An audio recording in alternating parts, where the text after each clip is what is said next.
These companies support the Thom Hartmann Program. They are HelloFresh, the #1 meal kit delivery service. More information at HelloFresh.com, code TOM. CB Distillery for sleeping and pain relief. More info at cbdistillery.com, code TOM. Dinovite, only the best all-natural pet supplements. More info at dinovite.com. Annie's Kit Clubs, creativity delivered right to your door. More info at annieskitclubs.com/Tom. Wild Alaskan Company, delicious, sustainably sourced seafood delivered right to your door. More information at wildalaskancompany.com/Tom. And Mack Weldon, reinventing men's basics. More info at mackweldon.com/Tom.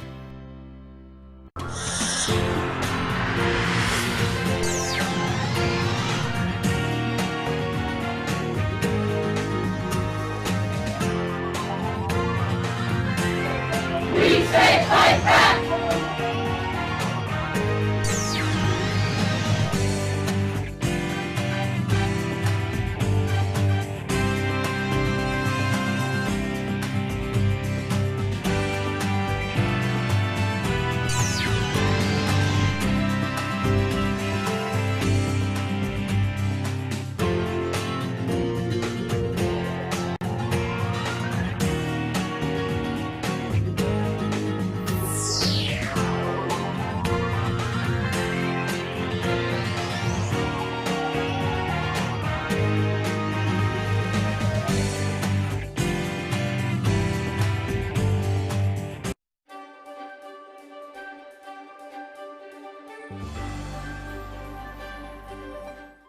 It's the Thom Hartmann University Book Club. Today we're reading from The Undercommons, Fugitive Planning and Black Study by Stefano Harney and Fred Moten.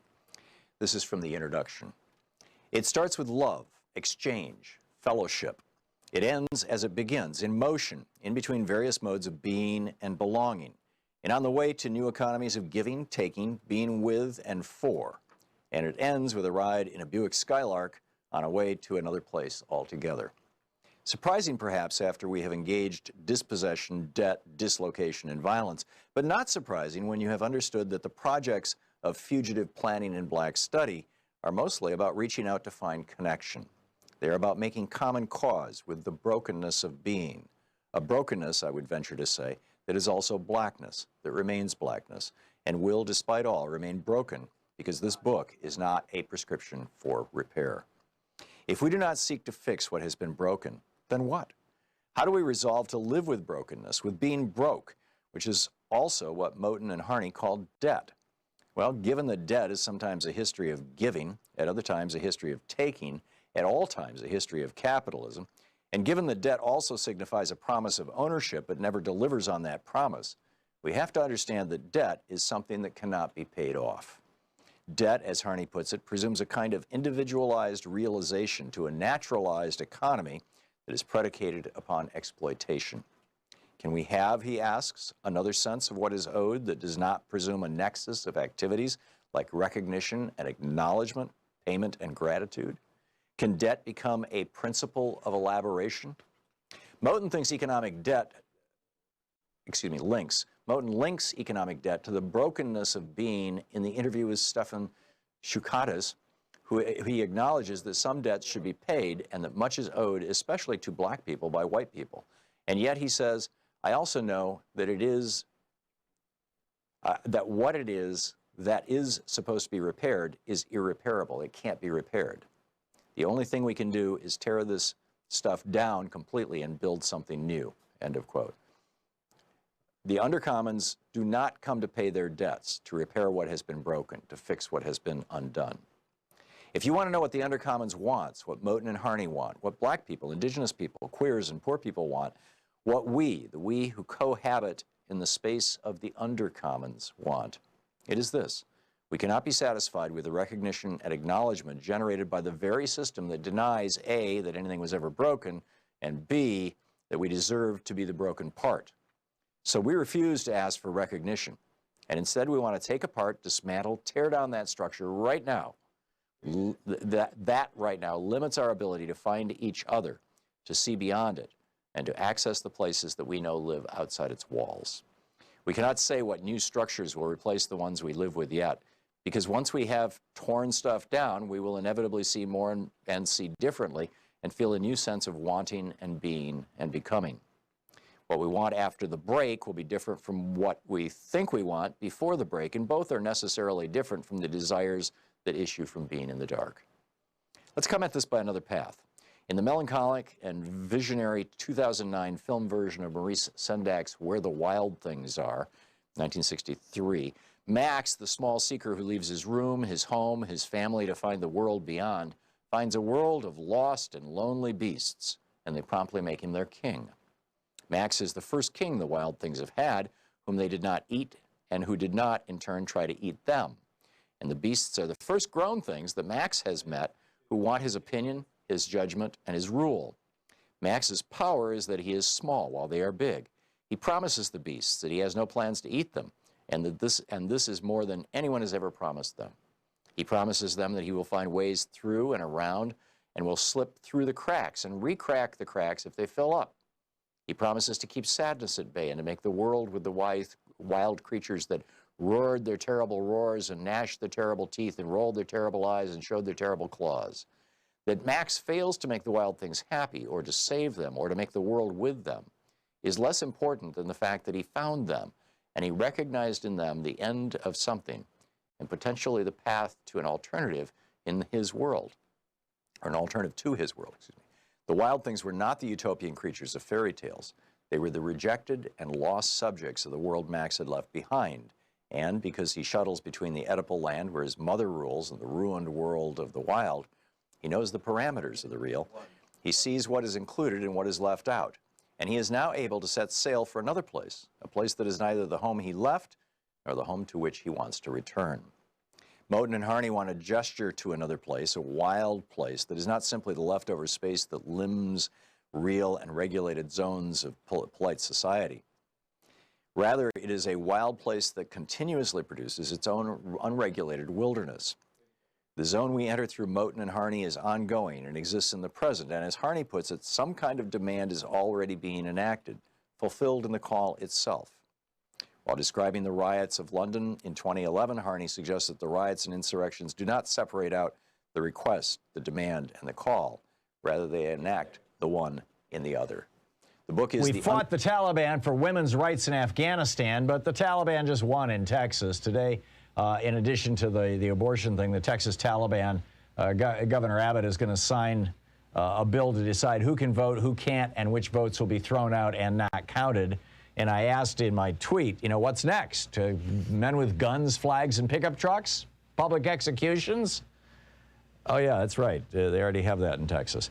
We got a lot to talk about today in our second hour. Greg Palast is going to drop by. What actually is causing this power outage in Louisiana? It's not what you think. And we're going to do a deep dive into the whole Roe v. Wade thing in our second hour.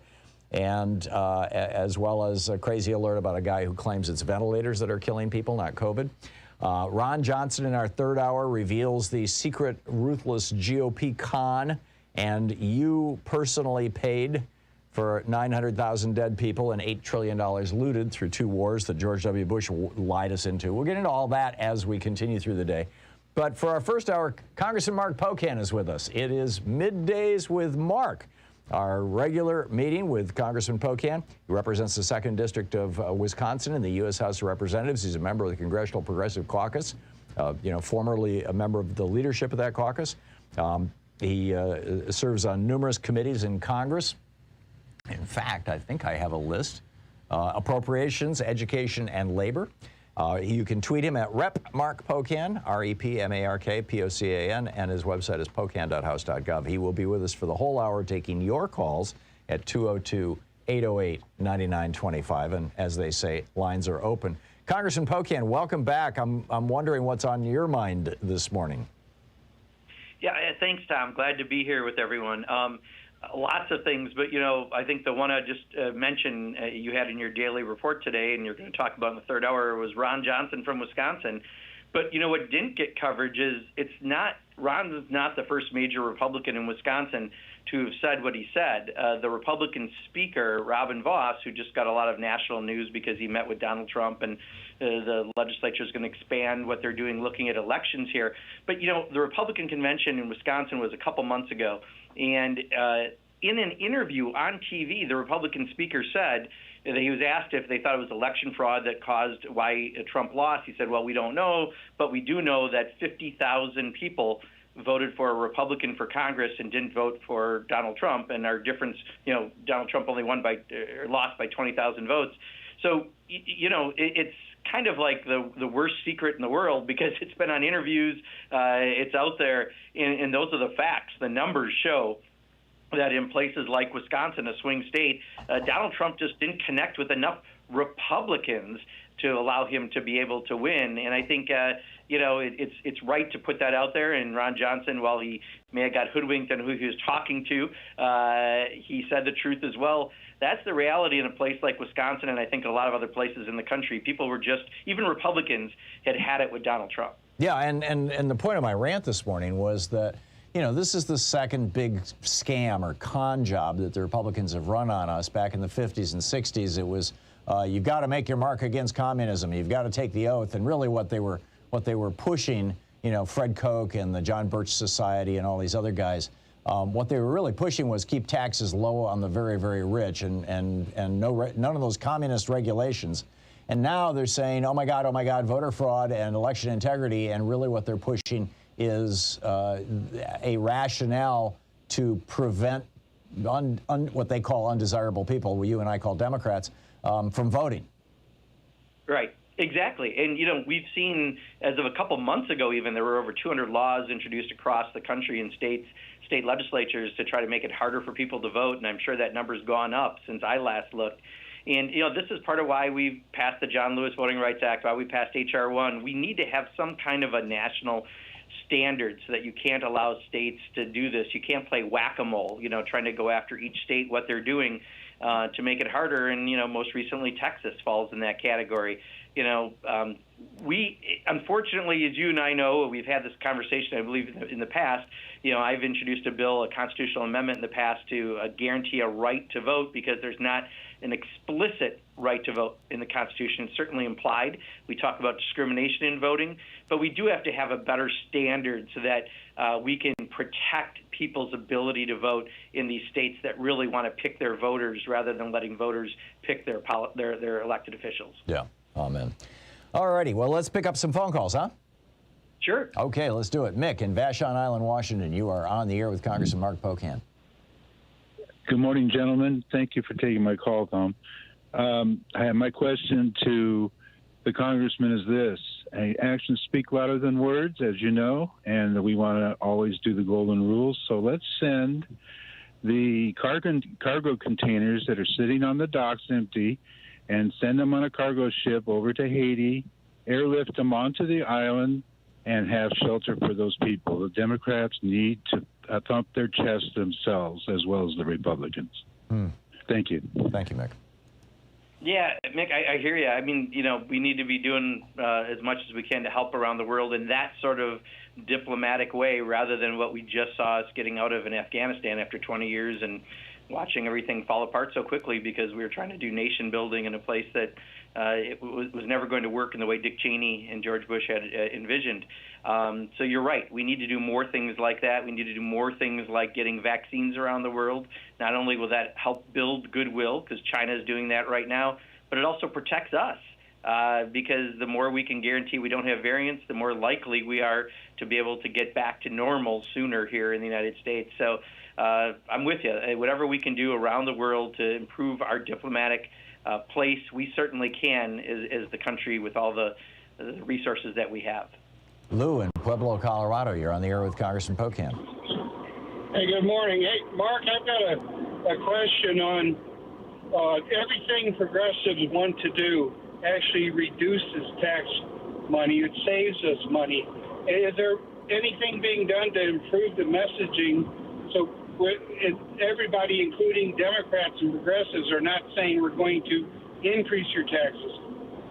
The message needs to say we're going to save you money.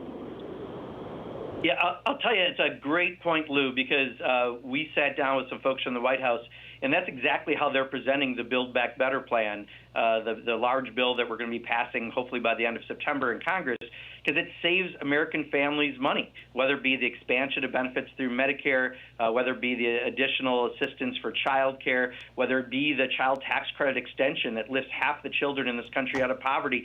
It's going to save families money. There's a number of other measures that are there, and the way it's paid for is by, again, tax fairness. Corporations that aren't paying a dime hide their money overseas, and the wealthiest individuals that got tax cuts are going to pay a little more for it. But the average person making less than $400,000 won't be paying anything, and we need to get that message out. I did a local radio program, and they didn't understand that. They thought this was all going on to debt. Republicans put their big tax cut for the wealthy as debt. We're actually paying for it, and we're paying for it not by the average person, but by the wealthiest and corporations that need to pay their fair share, and we are cutting costs for the average American family. So that will be a real savings. I hope we get that messaging out when we pass the bill, but you're exactly right, Lou. That is part of the points that we have to make. Robert in Fairfield, Pennsylvania, you are on the air with Representative Pocan. Yes, hello. Hey. What's your question, Robert? Been trying to call in, get into with you guys with the lobbyist reform. I mean, we need some lobbyist reform. I know it's gone against your, the piggy bank and with all you guys, but can't you, do something about lobbyist reform? Yep. Yeah, Robert, some of that is in H.R. 1, which is not going to make it through the Senate unless we adjust the filibuster rules, the arcane filibuster rules that exist. But you're exactly right. There's over 15,000 lobbyists in Washington. There's 1,500 alone for Big Pharma. I think it actually might be over 14,000 lobbyists overall, but 1,500 for Big Pharma. That's 3 for every member of the House and Senate. Think about that. I don't know who my 3 are, but that's a pretty screwed up ratio. And there's a reason why we pay more for drugs, and you're exactly right. We need to have some of that reform, and that's in H.R. 1. Congressman Mark Pocan is with us for the hour, taking your calls in our National Progressive Townhall Meeting, Middays with Mark. Congressman Pocan represents the 2nd District of Wisconsin in the U.S. House. He's a member of the Progressive Caucus. You can reach him, you can find his website at Pocan, POCAN.house.gov. This is the Thom Hartmann Program. And you can drop him a note on Twitter at let's see, Rep Mark Pocan. That's right, Rep Mark Pocan. We'll be right back.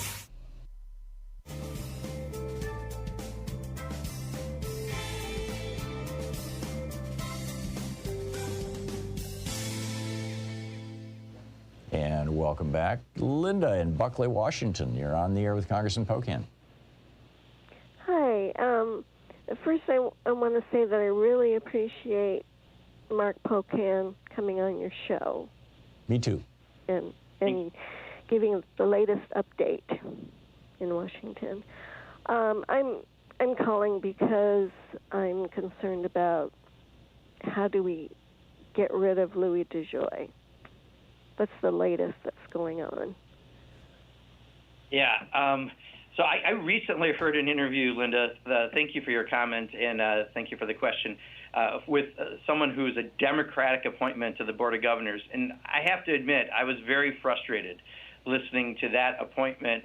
That person should have been stronger on realizing what's happening to the Postal Service and what their role is. And their excuse, because they're the ones who have to do it, we can't. It has to come from the Board of Governors. Was that they were new and they're still kind of learning the system, and that's unacceptable. I mean, what he is implementing and what's happening is having a detrimental effect on the Postal Service. And I talked to a company in my district that used to send out nationwide goods via the Postal Service, and now they do it via a private company, UPS, because of the delays and the poor service that's coming because of DeJoys. I'm sorry. So I'm with you. I think we need to get maybe the president getting a little more active in reaching out to that Board of Governors, his selections, because it is not acceptable to say, I'm still new, I'm kind of learning the job. No you can get the numbers. There's some serious problems, and we have to have it addressed. So I'm with you. I share concern, and that interview only made me have even more concern. Robin in Seal Beach, California. You're on the air with Congressman Pocan. Yeah, hi, good morning, gentlemen. I'd like to ask Congressman Pocan about what we can do as consumers out here to put pressure on these, I guess, the Senate to pass this H.R. 1. I mean, if we don't get this voting rights straightened out, we're not going to, they're going to continue to screw up our ability to vote. So the whole system is going to be in a big debacle. What can we do? Who should we be calling and texting and emailing? Yeah, Robin, everyone who's listening should put a call into their U.S. senators today. They should always be reaching out on any issue, but we need the Senate to feel the pressure, especially I think some of our Democratic senators from certain states who seem adverse to filibuster reform. Republicans are not cooperating, not trying to work with us to get anything done. They've already said it's about the 2022 election. They want to take back the majority. We have to get something done for the American people. It doesn't matter if you're a Democrat or a Republican.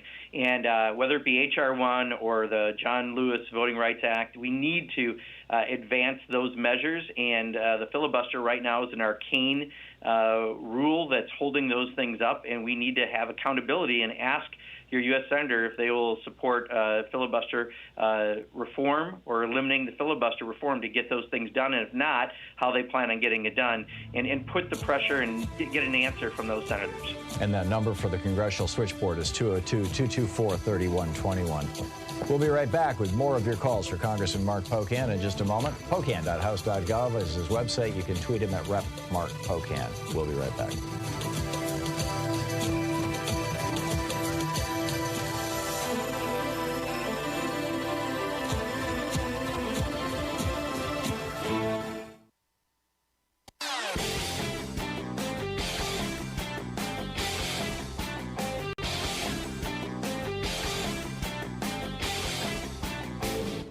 Missed my opening rant today? It's usually published over at HartmannReport.com, where you can read it and share it with your friends for free. Check it out, HartmannReport.com. So there are actually some substantial differences between the Taliban, the Afghanistan Taliban, the group that has, that Donald Trump signed what his Secretary of State his Defense Secretary and his National Security Advisor referred to as surrender documents to back in early 2020. There's a difference between the Taliban and ISIS, or even K-ISIS, which is how they're identifying the ISIS group that has emerged in Afghanistan. The main difference is that the Taliban's ambitions are largely confined to Afghanistan. They want to be a regional force. They were the government of Afghanistan before. They want to be the government of Afghanistan again. ISIS, on the other hand, wants to reestablish the entire caliphate across the Middle East, across Northern Africa, across parts of Southern Europe. And this is going to bring these two into conflict. I've got a whole video about this over at ThomHartmann.com for folks who support the program. Check it out.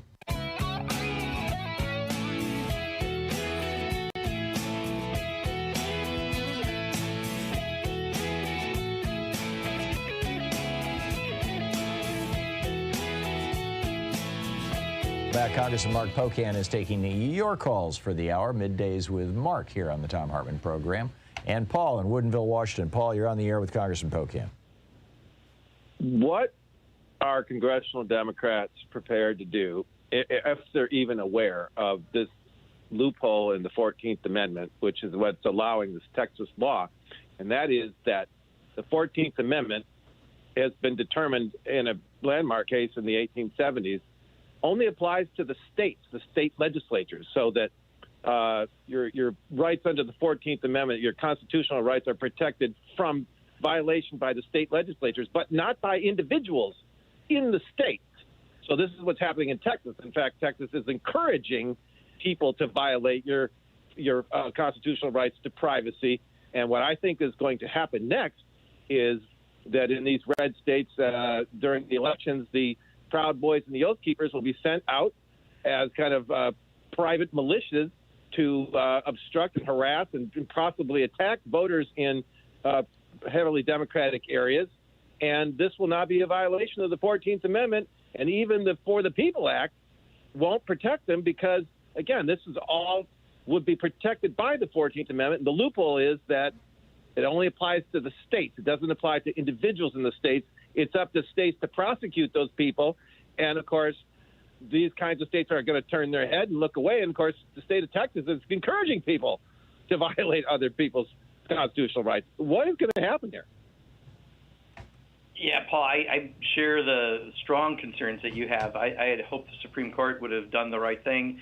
They didn't, de facto allowing Texas to have an abortion ban against what I think is Roe versus Wade in this country. And to further to your point, many of these protests we've seen at school board meetings have been organized by groups like the Proud Boys and others. And, there's some real concern I think we have out there, whether it be specifically to your concerns around the 14th Amendment or in general, Madison Cawthorn, who I like to call, Baby Q, maybe is his term, since I have Marjorie Taylor Greene is Q1 and Ms. Boebert is Q2.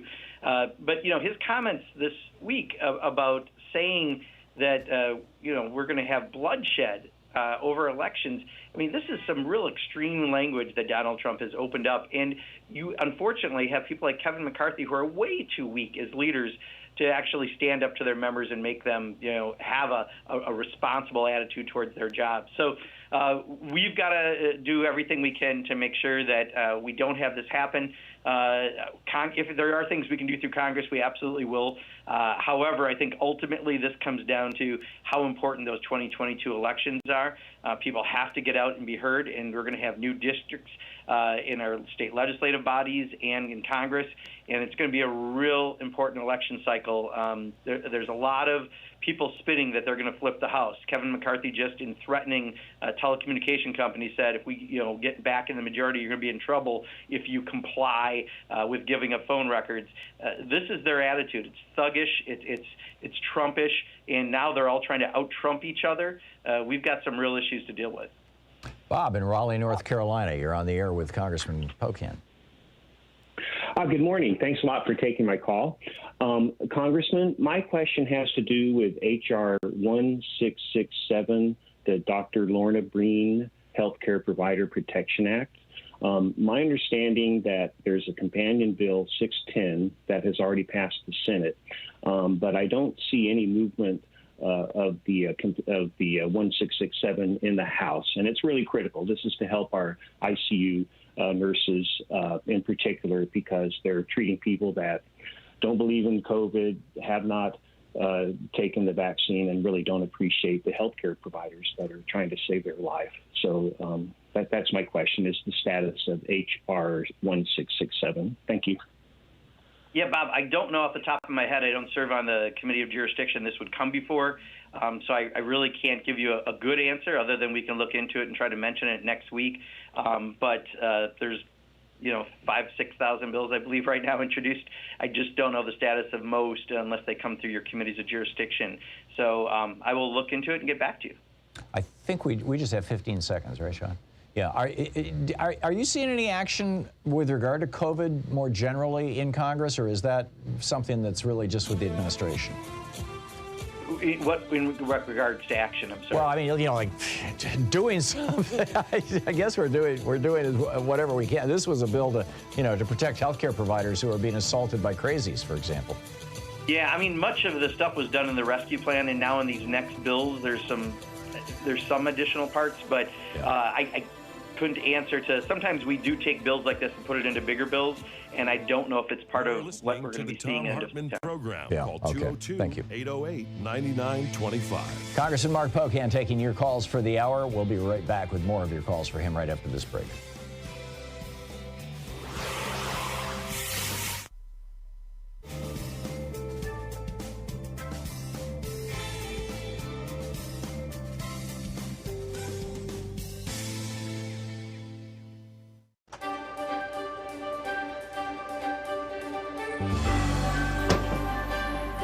Today's book in our book club is The Hidden History of the War on Voting, Who Stole Your Vote and How to Get It Back, by this guy, Thom Hartmann. This is from Chapter 1. or from the introduction, actually. In 2016, 6% of Americans who were eligible to vote nominated Donald Trump as the GOP's presidential candidate. It was 8% for Hillary Clinton on the Democratic side. Trump went on to be elected president by 26% of eligible voters. The modern American oligarchs have largely stayed in power using three simple elements: explicit and overt racism, massive disinformation campaigns, and voter suppression. No ideas, no push for better schools, hospitals, airports, roads, or bridges, or reform of our health, energy, or financial systems. No promise of more and better jobs. None of these staples of past presidential campaigns can be found in pretty much any Republican advertising today. Instead, the public Republican message is all about race, or the subset of race, religion. Muslim stands in for brown Arab in GOP speak, and immigration, aka brown people from south of our border, and socialism. Meanwhile, Republican secretaries of state across the nation are vigorously purging voters from the rolls. Over 17 million, more than 10% of America's active voters, in just the 2016-2018 period, according to NBC News. After the 5 Republican appointees on the U.S. Supreme Court gutted the Voting Rights Act in 2013, 14 GOP-controlled states moved within a year, some within days, to restrict access to the vote, particularly for communities of color, students, and retired people. In North Carolina, for example, 158 polling places were permanently closed in the 40 counties with the most African-American voters just before the 2016 election, leading to a 16% decline in African-American early voting in that state. An MIT study found that nationwide, Hispanic voters wait 150% longer in line than white voters, and black voters can expect to wait 200% longer in line to vote. In Indiana, then-Governor Mike Pence's new rigorous voter ID law caused an 11.5% drop in African-American voting. Students are suing for their right to vote, and retired people who no longer drive but care passionately about their Social Security and Medicare are being turned away at the polls by the hundreds of thousands because their driver's licenses have expired. The obvious failure of 40-plus years of Reaganomics and GOP policies to maintain a functional middle class in America has been a problem for the modern GOP. In 1974, for example, the GOP had outright control of only 7 states.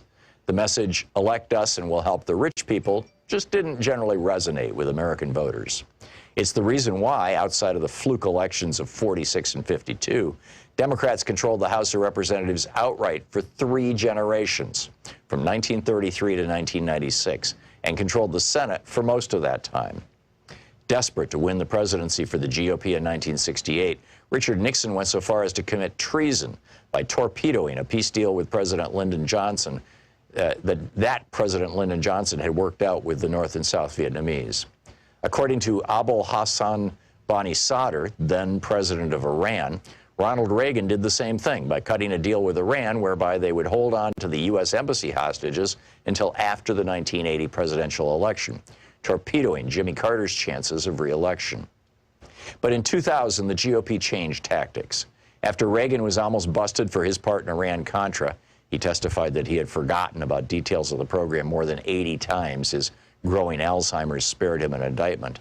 They realized that getting busted for treason wasn't worth the risk. They needed a plan B, and it was deliciously simple. If most voters don't like what you're selling, then just don't let them vote. Paul Weyrich promoted this idea back in 1980 when he was campaigning for Reagan after co-founding the Heritage Foundation.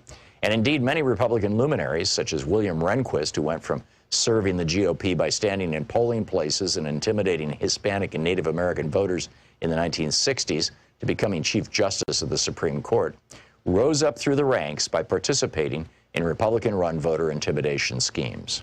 Voter suppression became the foundational go-to tactic for the GOP in 2000. Although the GOP attacked Democratic presidential nominee Al Gore with smear and innuendo, ridiculing him for helping write the legislation that created the modern internet, for example, the main thing that got George W. Bush into the White House was voter suppression.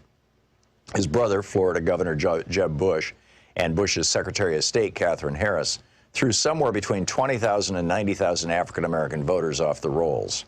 They were able to get the vote close enough. The 5 Republican appointees to the Supreme Court functionally awarded Bush the presidency. The BBC covered this in 2001 in 2 major investigative reports that were seen all over the world except on any American media.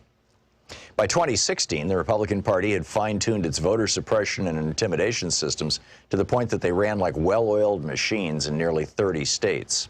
Between the 2012 and 2016 presidential elections, for example, Ohio had purged more than 2 million voters from its rolls, the vast majority, more than 2-to-1, in heavily African-American and Hispanic counties. The 5 Republican appointees on the Supreme Court ruled in 2017 that they could keep it up.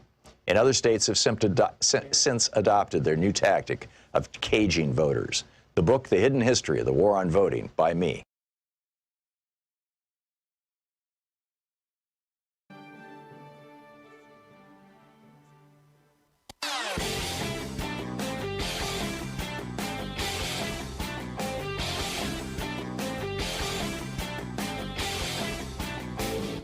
Our 1-hour free podcast recaps our show, and it's available wherever fine podcasts are found. And we have the full 3-hour podcast available over at thomhartmann.com if you want to really support our program. So we've got a new video up about the Senate Leadership Fund and the Congressional Leadership Fund, the SLF and the CLF. Nice, innocent-sounding names, right? Leadership funds and Senate and Congress, but they're Republican super PACs that are taking millions and millions of dollars from fossil fuel and other dirty industries and from right-wing billionaires and recycling that money directly into the campaigns. In fact, in several cases, actually running on the ground, get out the vote efforts for Republican members of Congress, running the entire television operation for some of these members of Congress. Lauren Boebert received over $900,000 from the Congressional Leadership Fund so that she could take the 3rd District of Colorado. It's an amazing story. They spent $437 million just in the last election. This is poisoning this money, poisoning our democracy. It's all over at thomhartmann.com.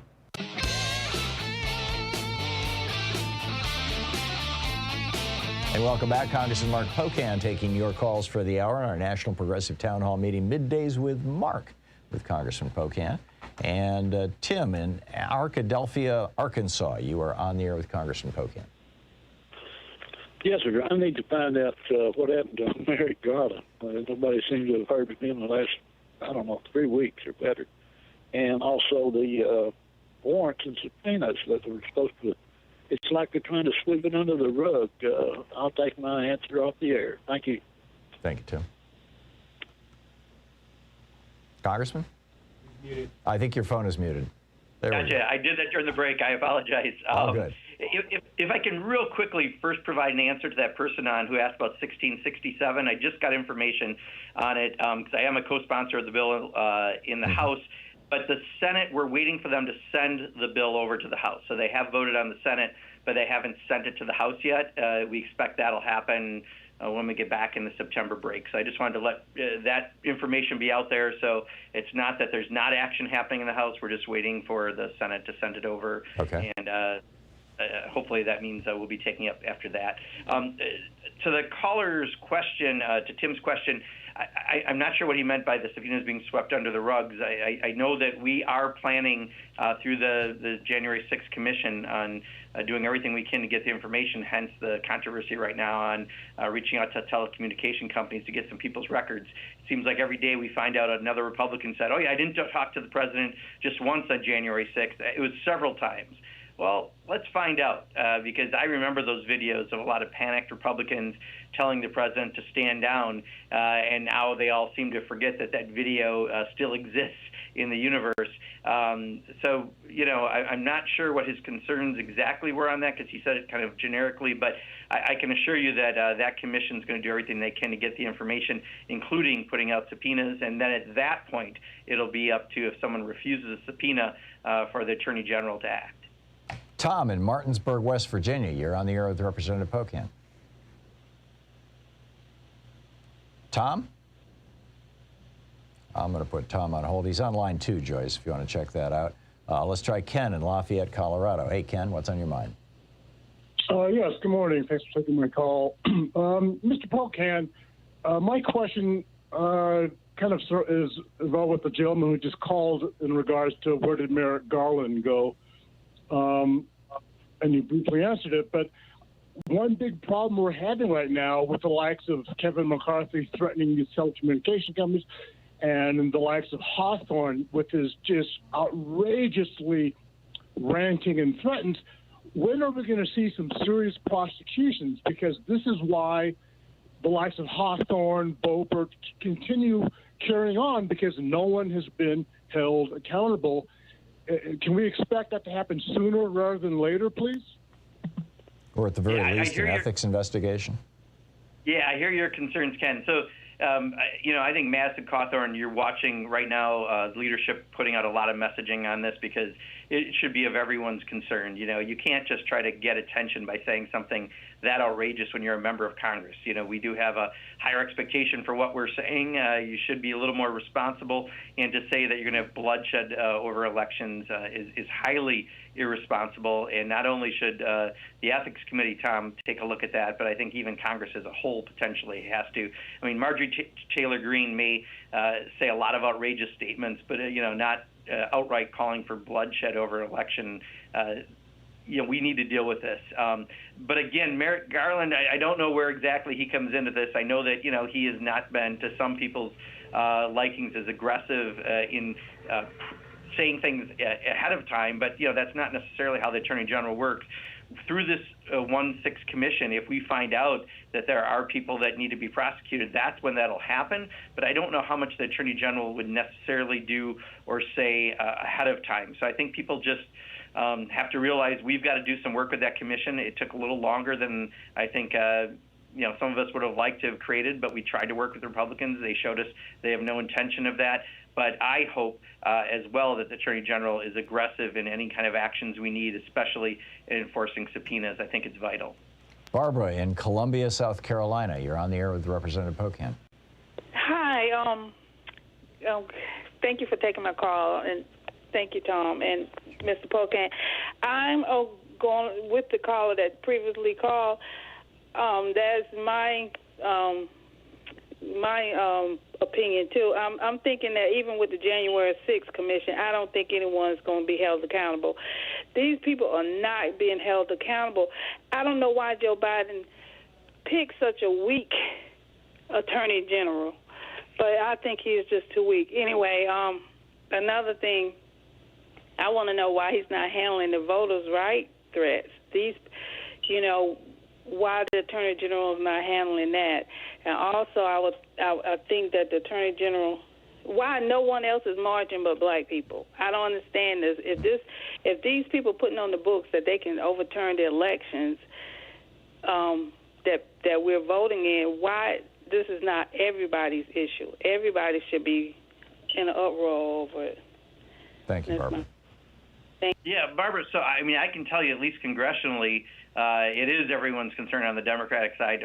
I can't say everyone, but the 95% plus majority, this is a core issue for Democrats, and we have been outspoken, and we took a vote just last week on the John Lewis Voting Rights Act, and the first bill we put in Congress was H.R. 1. So there's concern from a wide variety of people within the Democratic Party. Perhaps you're seeing some local footage, and maybe that's showing you something different. But there is real concern. We understand this is something that if we don't take care of between that and redistricting, that could be an awful mix, right? In some of these Republican states where they can gerrymander, and then you take away people's ability to vote, you can have a terrible impact for the next decade. So it is absolutely high on the list of every Democrat I know, including our Democratic leadership. But we need to get the Senate to figure out how to get around that filibuster rule, because if they're going to allow that to stop action, I think that would truly be an act of malpractice by the Senate Democrats, and we need to have those Senate Democrats who aren't willing to work with us be held accountable. Emily in Clinton, Iowa. You're on the air with Representative Pocan. Yes, my question is just, I am in Iowa. What is happening on the federal level that is being done due to the mask mandate that it's not required in schools? Yeah, so this is something that is up to the states, and that's why we're watching what's been happening right now. A lot of fights over this around the country. Fortunately, in some states like Florida, where DeSantis went too far, he lost in court, and it is going to be up to local communities and states to make these decisions. But you know, we ourselves in Congress are practicing with masks. We certainly are trying to send that message, but it really is something that just by the system is allowed up to local and state governments. I strongly encourage people to follow this, especially in the near term. You know, we recently had asked a question of Dr. Scott Gottlieb, who I have a lot of respect for when it comes to COVID, and, you know, there is a strong feeling that this could be the last of the major variants. The way we ensure that is people get vaccinated and people wear masks, especially in areas that are impacted right now, in order to make sure we don't have continuation of it going. And unfortunately, you look at that national map, and it makes me very sad to see the South as dark a color as it is right now in having COVID, because a lot of these progressive laws that we're seeing by local governors and localities. It really is a tragedy. I mean, it's just so sad. Congressman Mark Pocan is with us for the hour. Middays with Mark, taking your calls. He represents the 2nd District of Wisconsin in the U.S. House. Pocan.house.gov. You can tweet him at Rep. Mark Pocan. We'll be right back. You're listening to Thom Hartmann. Visit thomhartmann.com for audio and video archives. It's our National Progressive Townhall Meeting, Middays with Mark, with Congressman Mark Pocan.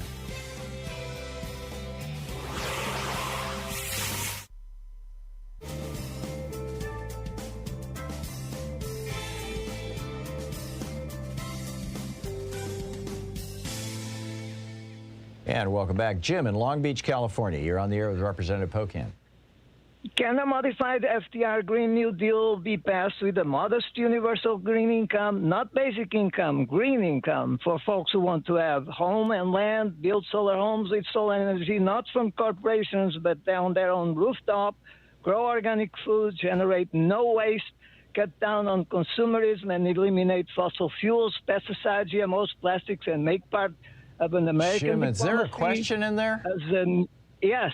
What's and the make question? It a green plan that can be, they have a universal green income, a universal, not basic, green income for folks who want to have land and build solar homes, grow organic food, generate no waste, cut down on pesticides, GMOs, plastics. Okay, I got it. And Let's let Congressman Pocan respond.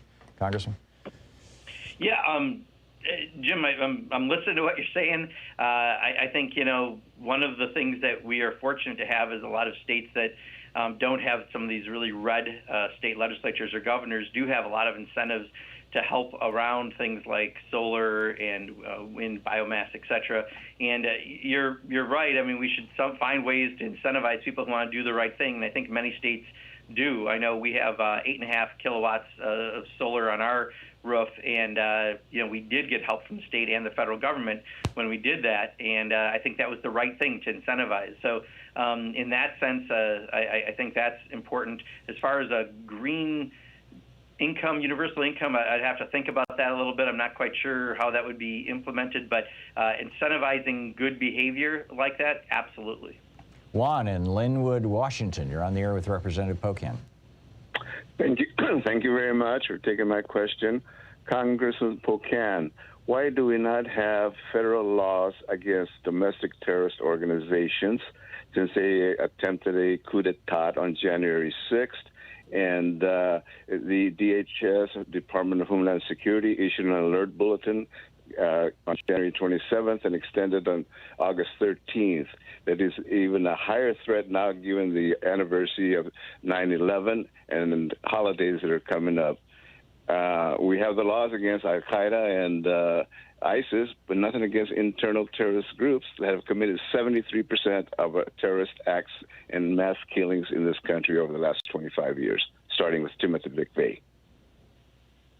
Yeah, so Juan, we do have laws that can enforce that. I think the problem on January 6th is we don't have a group to point to that organized it right now, right? I understand that there are groups that had people attending it, Proud Boys, to go down the list of groups like that, but we don't have the information yet to say if there was a group that put it together. So I think, that's probably the difficulty in trying to accomplish what I think, you're getting at. But absolutely, I think, the fact that the federal government now is putting a higher priority on looking at domestic terrorism is the right thing to do.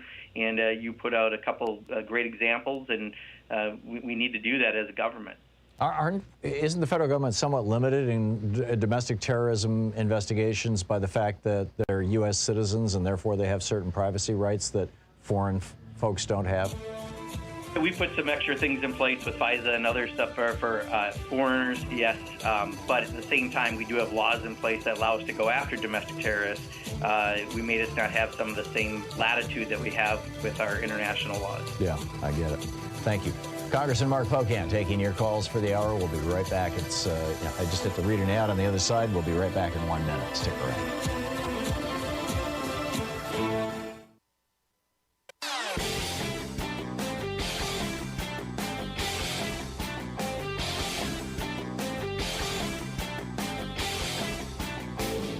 Change starts with you. You can be calling your Democratic or Republican representatives to let them know what you think by calling 202-224-3121. It's the Capitol switchboard. It'll get you right through to them. So Rand Paul is now echoing Louis Gohmert. Remember Louis Gohmert back in the day, after 9/11 when he was talking about terror babies. There's Muslims coming to the United States to have babies who will be citizens, and we can't kick them out anymore, and then they're going to grow up and they're going to be terrorists. Yeah, and we all kind of laughed at Louis Gohmert. So now Rand Paul is talking about how the Biden administration is taking kids from down at the border who may have it, COVID, and they're plucking them up and putting them all over the United States as if they're wishing to seed the country with a new variant. Right. But that's not half of it. Then he goes on to say that for him, quote, the bottom line for those who are saying I won't go to a restaurant unless everybody's vaccinated, he says, mind your own business. Well, Rand, it is our business. Public health is all of our businesses. I've got a whole new rant about Rand Paul's bizarre take on the public good over at thomhartmann.com. It's a video. You can check it out there.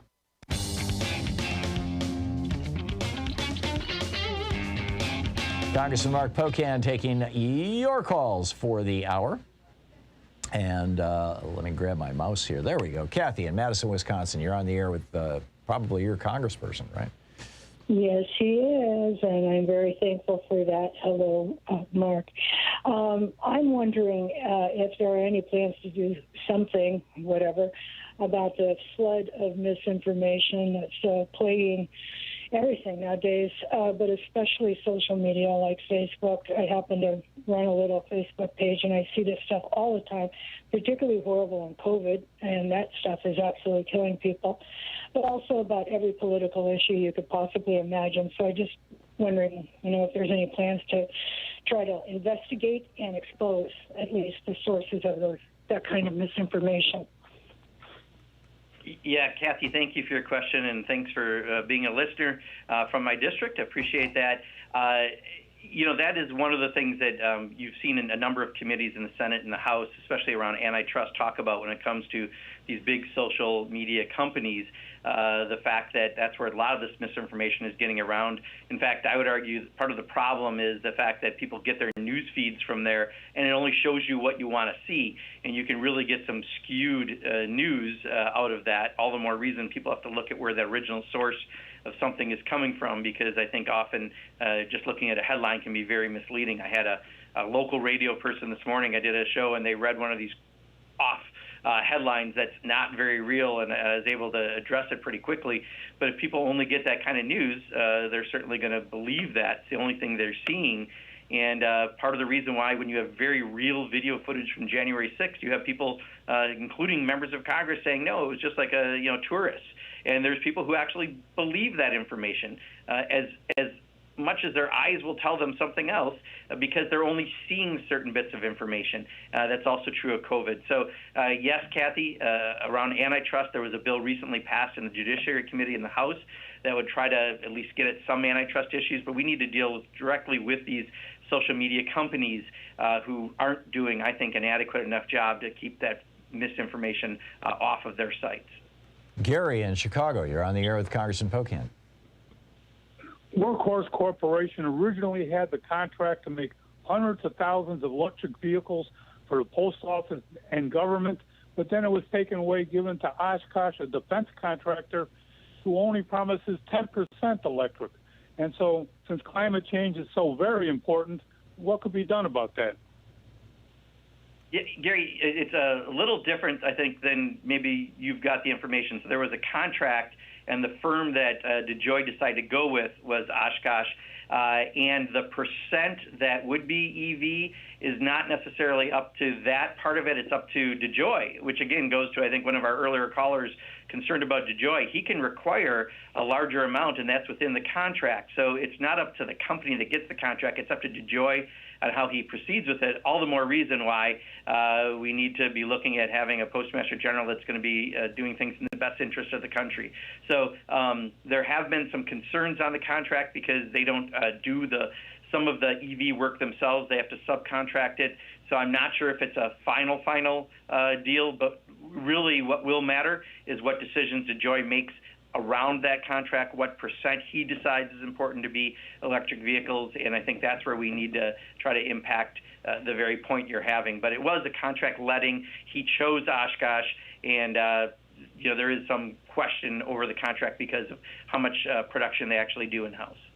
Rachel in Needham, Massachusetts, you're on the air with Representative Pocan. Yeah, thanks, Tom. I'm in Jake Auchincloss's 4th Congressional District here in Massachusetts. And my question today is, what are you doing and or what can we do to help in the midterms keep democracy from going towards the oligarchy realm? Okay. And can I also say that you look very well rested, so vacations do you well. Thank you. Thank you.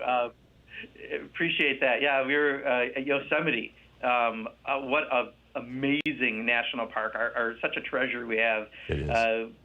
Yeah, it's amazing. But, honestly, the best thing we can do is be active in our democracies. Don't let it up to others. We have to be working with people that share our values who are running for office. We need to make sure that whether it be our local government, state government, or federal government, we're getting involved. You're watching, I hope, some of the footage of these school boards where it's a concerted effort by groups like the Proud Boys and others to go there and threaten school board members over mask mandates. We just need to be active participants in democracy in every possible way, including elections, and find those folks who share your values and actively work for them.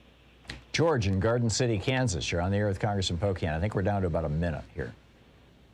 Yes, sir. I was just curious, is there another plan in the works to maybe send out another stimulus check? And I'll take your response off the air. Thank you.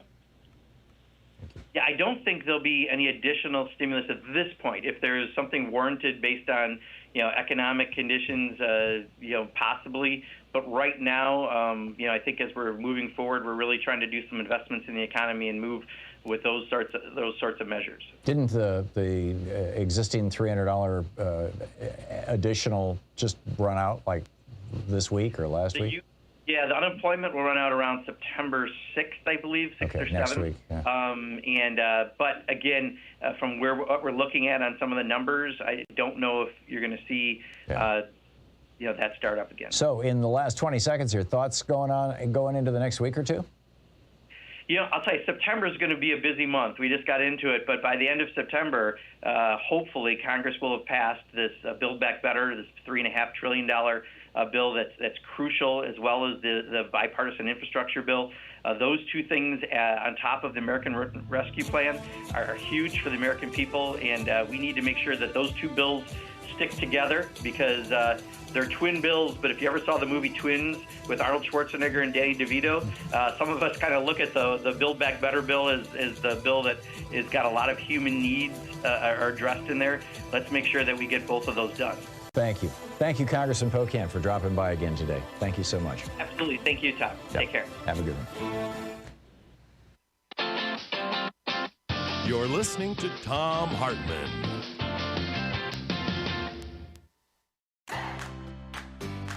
These companies support the Thom Hartmann Program. They are HelloFresh, the #1 meal kit delivery service. More information at HelloFresh.com, code TOM. CB Distillery for sleeping and pain relief.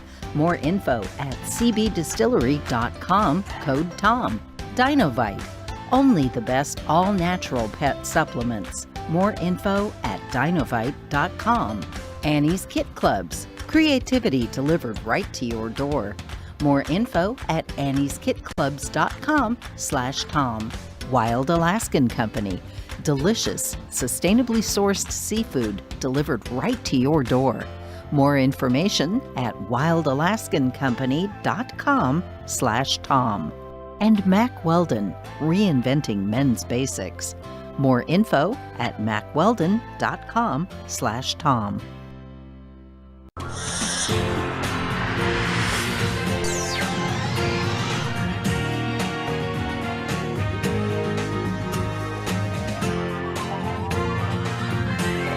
We say fight back!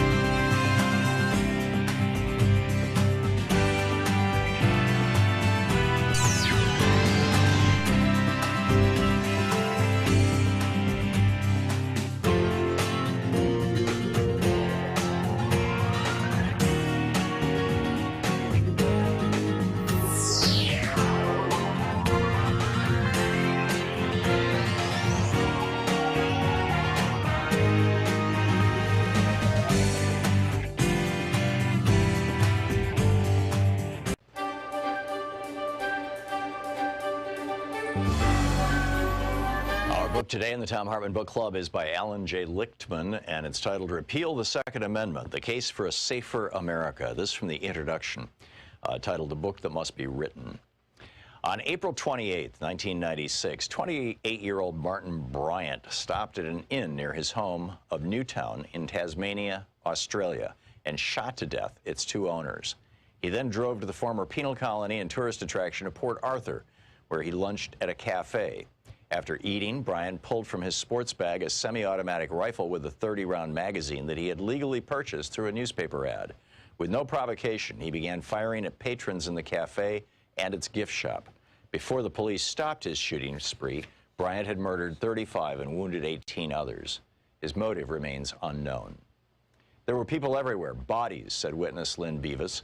I thought at the time, being a nurse, I've seen dead people, I've seen blood, I've seen things like this, but what I saw in there, nobody but perhaps a soldier would know what that was like. The leadership of a shocked nation responded to the Port Arthur massacre not with thoughts and prayers, but with decisive action. The country's conservative-led government rebuffed their gun lobby and its American ally, the NRA, to adopt comprehensive national gun controls.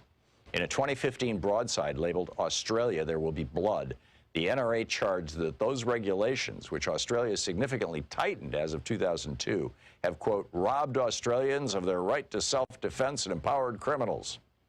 If the NRA was right, America, with its lax control over firearms for alleged self-defense, should be one of the world's safest countries, certainly far safer than Australia, where criminals presumably evade gun controls to prey on defenseless, law-abiding citizens. Yet in the latest reporting year, gun homicides claimed 14,542 American lives, compared to 27 in Australia.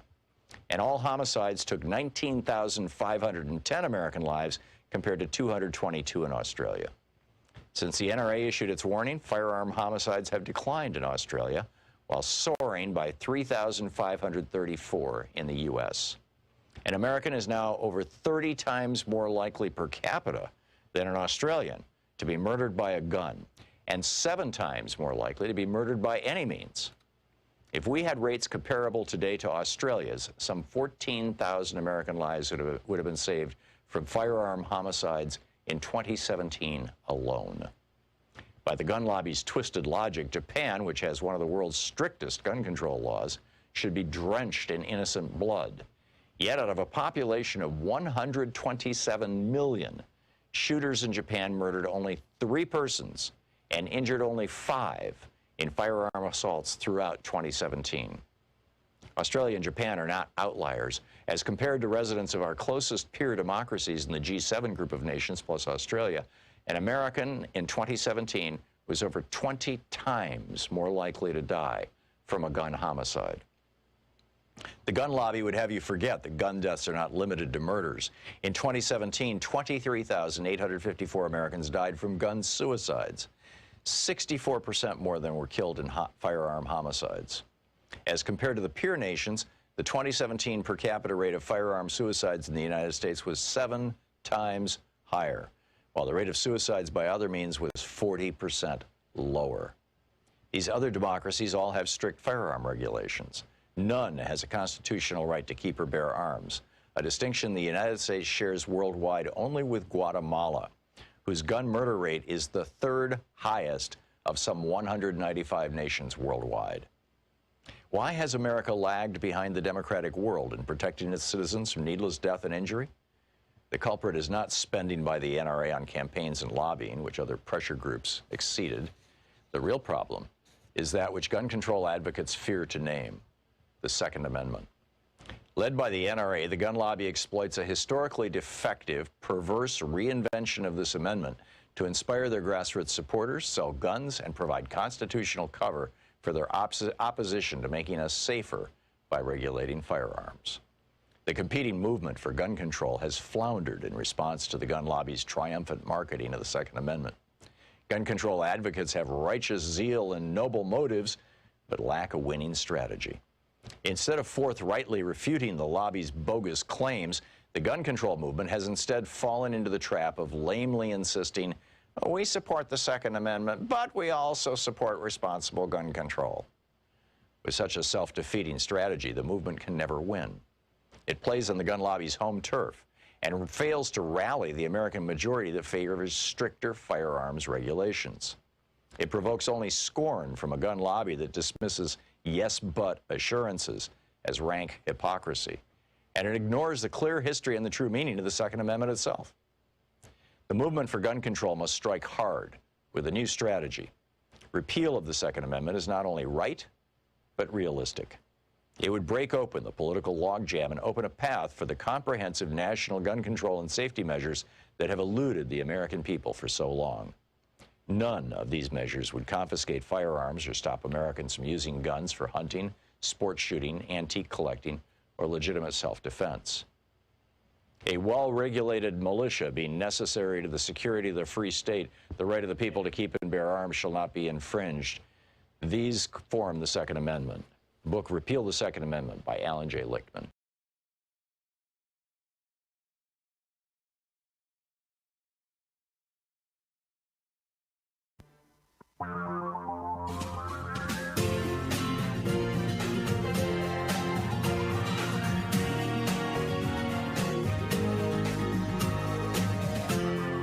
This is the Thom Hartmann Program. Welcome back. Well, by the way, I'm going to get into an extended rant about this whole Roe v. Wade and Texas and all that kind of stuff in just a few minutes. But first, I wanted to check in with our old buddy Greg Palast, the investigative journalist, the author of multiple books. His most recent, How Trump Stole 2020. GregPalast.com is his website. Greg_Palast is his Twitter handle. And Greg, I should have known that at some point you were you had something to do with her. You were investigating what was going on with the power down in Louisiana. We've got 1 million or more people now who have no electricity, and it seems to me like this might be a replay of the California thing, where you've got a for-profit utility that instead of, expensively burying cables where they wouldn't start wildfires or get blown over by a hurricane, they left them above ground because it was cheap, and they could then shovel that money that they charge ratepayers into their own pockets. So, do I have that right in thumbnail? You've got it right in the thumbnail. In fact, you might as well say that George Bush had his hand on the switch and turned off. George W. Bush, with his deregulation of electricity, turned off the lights in Louisiana and Mississippi. In 1986, before I was an investigative reporter, I had a real job. I was an investigator, and I was hired by the city of New Orleans to find out why their renegade power company named Entergy, its division called New Orleans Public Service, but it's a big part of a giant company called Entergy. Why the lights kept going on? This is before Katrina. This is before any of this. Why the lights kept going off and the rates were flying through the roof. And what I concluded for the government was that this company, Entergy, was a racketeering enterprise parading as an electricity company. They were siphoning off hundreds of millions of dollars. The state adopted my position, or the city, that they fined the company over $100 million. I mean, this is what Enron was doing back around the same time, right? This was the 80s. This was the Reagan era. But, you know, I told them, I said, look, there's only one solution, and the people of the city in a referendum voted for it. The solution is socialism. Get rid of this private company, these privateers who've got you by the bulbs, and to make it a public system. The public voted for it, and then, you know, they used, you know, their good Citizens United funding to make sure that that the city of New Orleans never went through with the purchase. Well, then what happened is Katrina. And this big power company, Entergy, instead of fixing the system of New Orleans, left the city in the dark for a year because they decided to put their little company of New Orleans, a segment that serves New Orleans, into bankruptcy court. You'll love this. While the parent company was claiming record profits, citing, quote, weather conditions, the weather being Katrina. So they bankrupted their New Orleans company, said, we're not responsible for fixing the system or the damage we did, but our parent company, hey, we're going to pocket the money from the extra charges from the electricity that we charge a bundle for during Katrina. Yeah. And then since then, Entergy, same thing. Their parent company has been siphoning off the funds that were supposed to go to hardening this system. I got to tell you, Tom, 2,000 miles of high voltage cable have gone down. 2,000 miles. I mean, I literally have worked in Pakistan, a place like that. You know, you don't see in Bangladesh 2,000 miles of high voltage line go down in the typhoon. You know, but, you know, again, in Louisiana, they aren't victims of Hurricane Ida. They are victims of Entergy, this power company, this renegade power company, which overcharges their subsidiaries and has been, under the guise of deregulation and other trickery, has been basically tiptoeing off with the money meant to keep the lights on. That's what we pay them for. It's a monopoly still, no matter what you call it, and that's what they do. Yeah, it's like PG&E in California. And when Enron was dissolving, I was around that time, actually I think it was a year or so after that, I was doing a local show here. I was doing my national show from Portland, but I was also doing a morning show.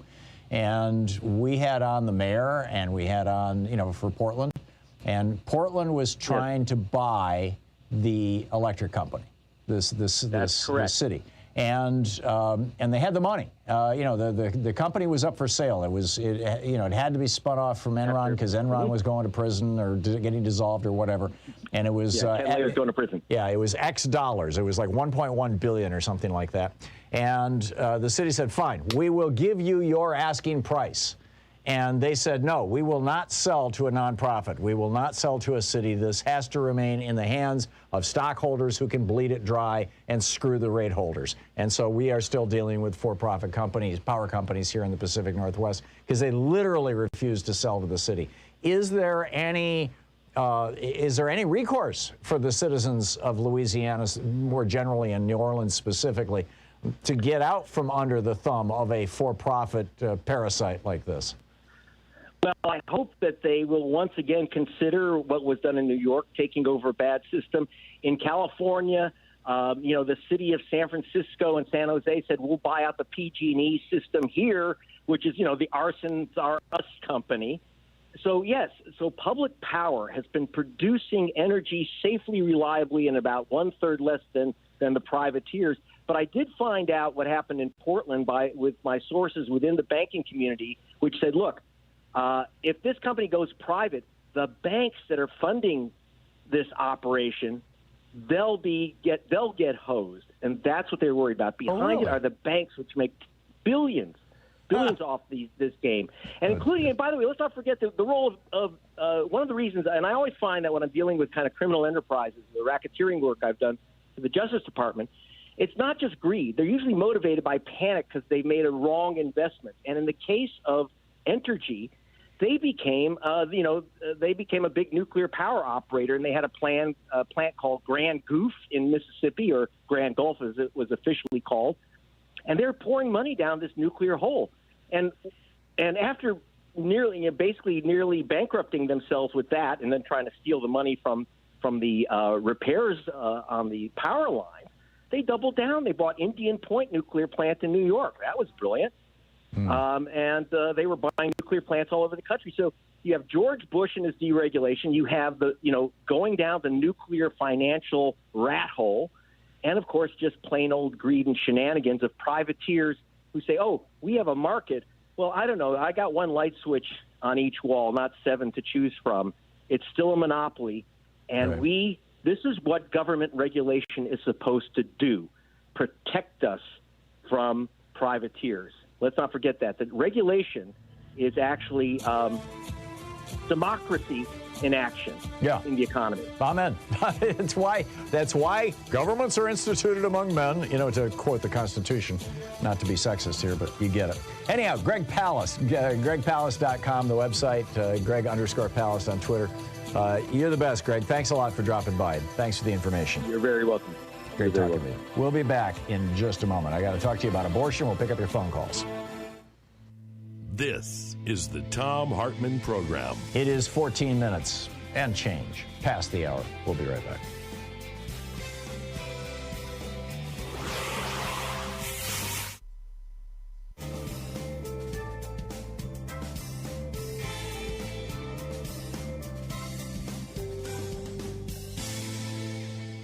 And welcome back. Dan in Roxy, Mississippi. Hey, Dan, what's on your mind today? Thanks for watching us on YouTube. Hey, big fan. Look, I got a question. I'm wondering, why is it okay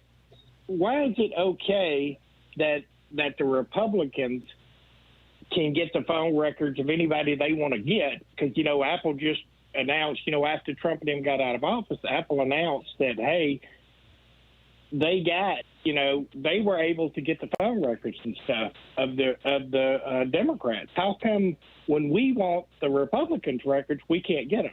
Why is that? That's a good question. I had forgot about that, Dan. You're absolutely right. The Trump administration had been subpoenaing phone records of Democrats, and Apple and other companies had turned them over. But that was to the Justice Department. Right. You make a great point, and highlighting the hypocrisy of it. I don't have an answer for you. I mean, it's the politics of it. I do suspect that this select committee is going to try to enforce these subpoenas. I do expect that Jim Jordan and Kevin McCarthy and the guys who were apparently in on the conspiracy with Donald Trump to apparently assassinate Pelosi and Pence and steal the election, that they're going to take this to the Supreme Court. And I think that there's a very good chance that the Supreme Court will back the Trump coup, which I can't tell you what legal rationale they would use to do that, or they would do it just like they're doing right now with this whole shadow docket thing, where they just let stupid laws stand, or they strike things down without explanation. But the court has become it's become another legislative body. So, I really think that that's where that's going. Thanks a lot for the call, Dan. I'm sorry I don't have a quick and easy answer. John in Center Ospey, New Hampshire. Hey, John, what's up? Hey, Tom. In fact, I was going to just talk to you about the abortion issue that Texas had passed regarding, it's not even by the state. It's basically you can have anti-abortion hitmen suing people. Yep. That for abortions, the driver that takes somebody to get an abortion, the doctor that provides the abortion, $10,000 plus attorney fees. Right. And the Supreme Court had to midnight to apply an injunction, and they didn't. That's correct. And the law is so broadly written. It says, anyone who aids or abets a woman in getting an abortion, aids or abets. So it can be sued by any private individual for a minimum of $10,000, kind of guaranteed bounty, plus they get to have their lawyer paid whatever their lawyer decides to charge, $1,000 an hour or whatever. And so you could end up, if you simply held the door open at your apartment building as a woman walked through who was on her way to get an abortion, I'm guessing they would have to prove that you knew she was on her way to getting an abortion, but maybe not. I mean, if you aid and abet, it doesn't say consciously aid and abet, then somebody takes a picture of it, somebody identifies you, somebody has some evidence of it, they can go into court and they can sue you for a minimum of $10,000 plus thousands and thousands of dollars in lawyers' fees. This is financial racket, like a financial hit. Oh yeah, You know it's astonishing how they're doing this. I will lay it out in detail right after this break. John, thank you for the call. We'll be back in just 1 minute. Please stick around.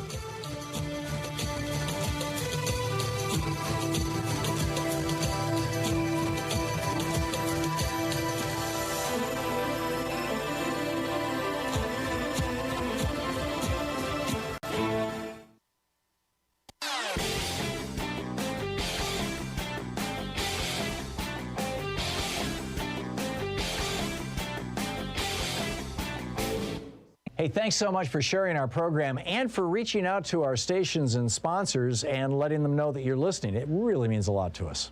We have a new video over at thomhartmann.com for the folks who support our program, and it's this one's a geeky science one. And it's about this little snippet of genetic material, what's called microRNA. And the name of this one is called MIR1, M-I-R-1. And we've known for years that when muscles are used, I'm talking about exercise to the point where you feel fatigue in your muscles, that when when muscles are exercised, it depletes them of MIR1. What they didn't know is where that MIR1 goes and what it does. And it turns out that our fat cells draw the MIR1 in from the muscles, and it causes the fat cells to start converting themselves into fatty acids that can be used to feed the muscles. So we're not just building muscle, but we're also reducing fat in our body. It's absolutely fascinating. I'm going into depth on it in this new video. It's over at thomhartmann.com. And welcome back. Thom Hartmann here with you. So let me just explain what's going on with this law in Texas. And in fact, what Paul was speaking of earlier when he was talking to Congressman Pocan. Up until this point, every attempt to stop women from getting abortions has used the force of criminal law. Criminal law, you make something against the law, somebody breaks that law, they go to jail, or they suffer huge fines from the government. With criminal law, you can get something that blocks that law, arguing that it's unconstitutional. You can try to overturn that law. You can have courts stop that law, the enforcement of that law. And there's a whole bunch of ways that you can challenge a criminal law. What Texas did does not involve criminal law at all. To the best of my knowledge, and I'm no abortion expert here. I'm not, I'm in favor of a woman's right to have an abortion in the United States, but I'm not, a scholar on the topic. But I believe this is the first time that any state legislature has tried to use civil law instead of criminal law to stop abortions. And here's what they're doing. Because, see, if the state was trying to stop a woman from having an abortion, and the Supreme Court has ruled that women have a legal and constitutional right to an abortion under the 4th, 9th, and 10th Amendments of the Constitution, the so-called right to privacy. If a state interfered with a woman's right to have an abortion, that state would be committing an unconstitutional act, and it would go up through the courts, and the courts would decide. But the state isn't doing any of that. The state isn't even involving themselves in this. What they're doing is they're saying, you guys who are the abortion militia, the people who stand outside the abortion clinics with signs and bullhorns and things, we're going to let you be the enforcers. And you can do it in civil court. So there is no government hand here.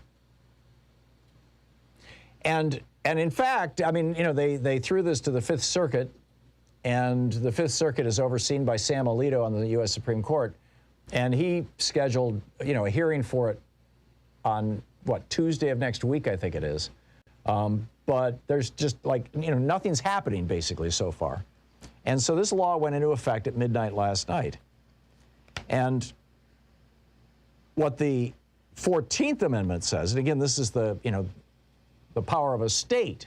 It doesn't speak to the power of an individual.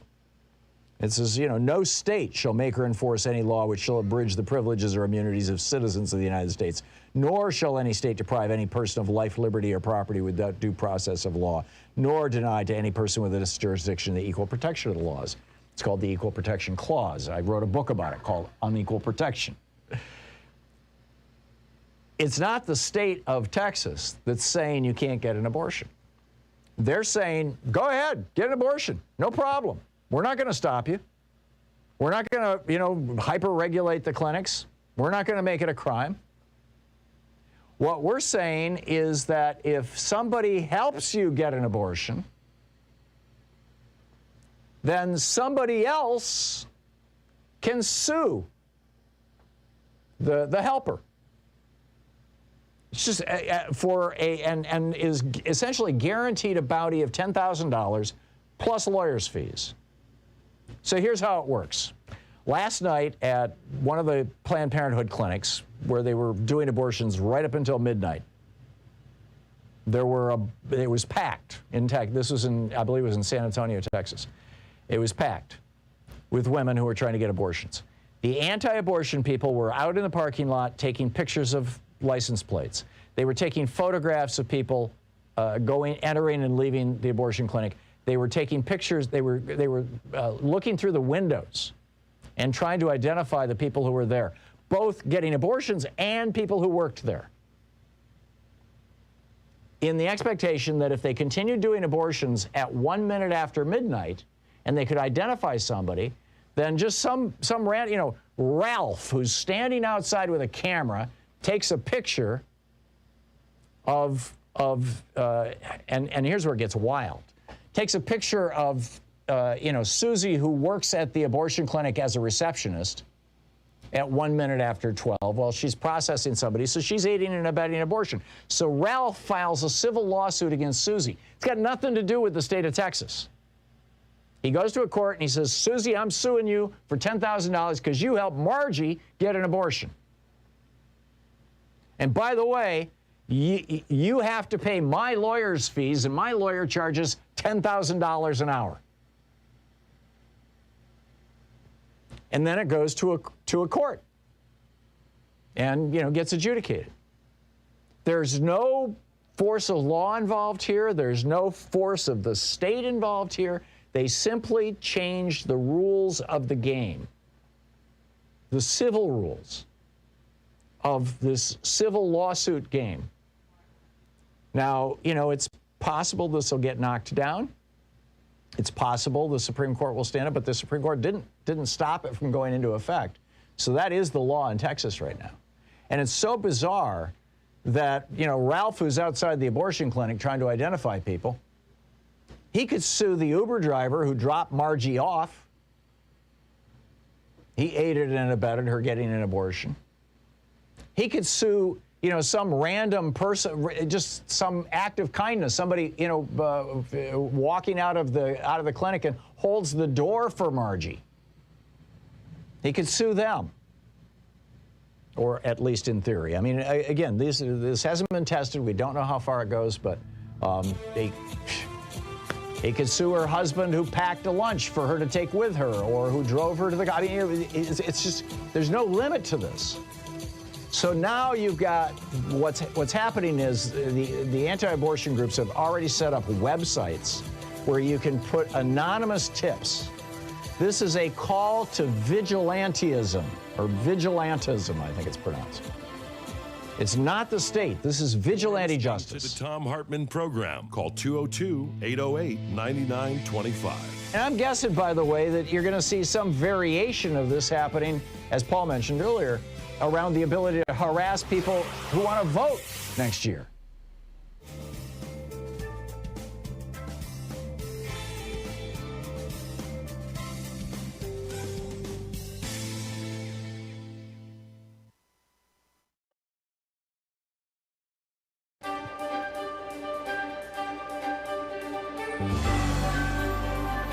Our book today in the Thom Hartmann Book Club is Ezra Klein's new book, Why We're Polarized. This is from the introduction, and it's a couple pages into it. I'm starting out here. I have found that American politics is best understood by braiding two forms of knowledge that are often left separate: the direct on-the-ground insights shared by politicians, activists, government officials, and other subjects of my reporting, and the more systemic analyses conducted by political scientists, sociologists, historians, and others with the time, methods, and expertise to study American politics at scale. On their own, political actors often ignore the incentives shaping their decisions, and academic researchers miss the human motivations that drive political decision-making. Together, however, they shine bright light on how and why American politics works the way it does. There's much awry in American politics, and I won't in this book attempt to catalog all of it. But I've come to believe the master story, the one that drives almost all divides and most fundamentally shapes the behavior of participants, is the logic of polarization. That logic, put simply, is this: to appeal to a more polarized public, political institutions and political actors behave in more polarized ways. As political institutions and actors become more polarized, they further polarize the public. This sets off a feedback cycle. To appeal to a yet more polarized public, institutions must polarize further. When faced with yet more polarized institutions, the public polarizes further, and so on. Understanding that we exist in relationship with our political institutions, that they are changed by us and we are changed by them, is the key to this story. We don't just use politics for our own ends. Politics uses us for its own ends. There are many different types of polarization possible, and I'll discuss some of them later in the book, but the locus of polarization I'll discuss is on political identity. And that requires saying a few words about a term that should be very useful in American politics, but that has become almost useless: identity politics. A core argument of this book is that everyone engaged in American politics is engaged in identity politics. This is not an insult, and it's not controversial. We form and fold identities constantly, naturally. Identity is present in politics in the way gravity, evolution, or cognition is present in politics. That is to say, it is omnipresent in politics because it is omnipresent in us.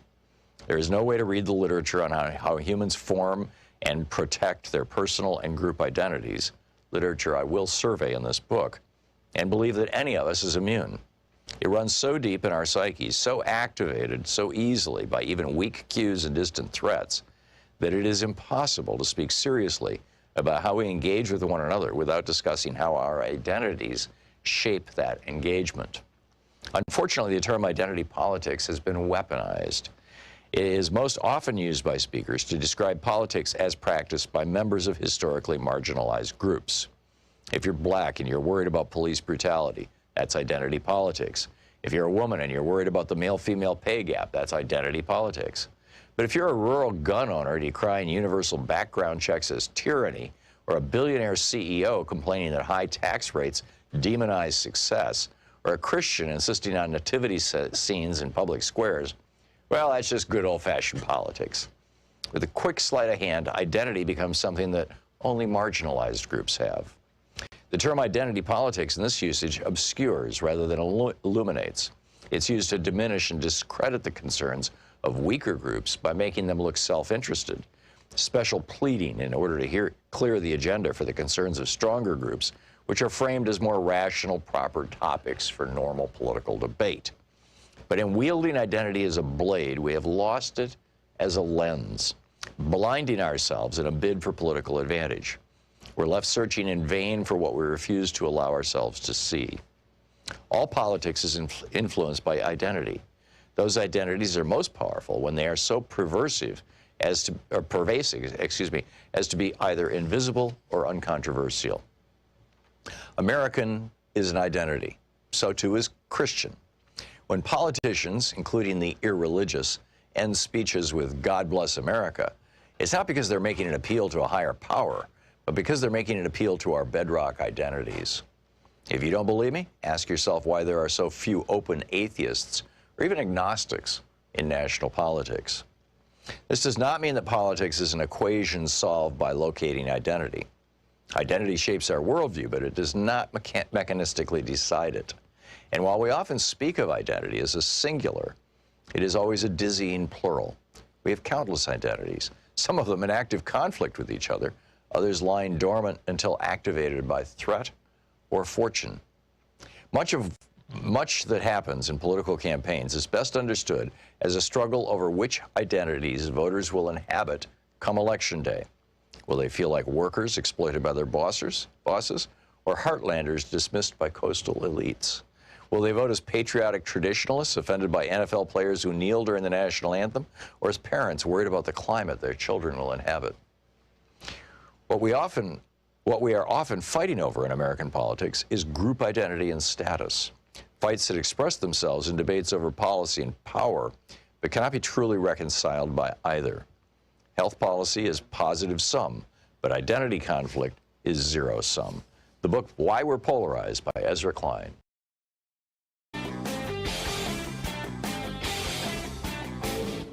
Share the Thom Hartmann Program with your friends. We're available on SiriusXM, Free Speech TV, Pacifica, commercial stations nationwide, YouTube, Twitter, Facebook, on the Thom Hartmann app, and you can even tell your smart speaker to listen to the Thom Hartmann Program. Hey, we have a new video out about the 1776 Commission. Remember this commission that Donald Trump put together to explain the history of America, to have true principles? Because history is being distorted by things like the New York Times 1619 report, you know. No, seriously, this is what Donald Trump said, that, you know, we're engaging now in revisionist history by highlighting the history of slavery in the United States. And so he put together this bizarre commission, and now in the state of South Carolina, Senator Dwight Loftus and others have introduced legislation requiring that Trump's commission, which had no historians on it, 18 people, not a single historian, that commission's findings be taught as history in the public schools in South Carolina. It's absolutely mind-boggling. I mean, it's like they want to take us back to the 1930s. Check it out at thomhartmann.com.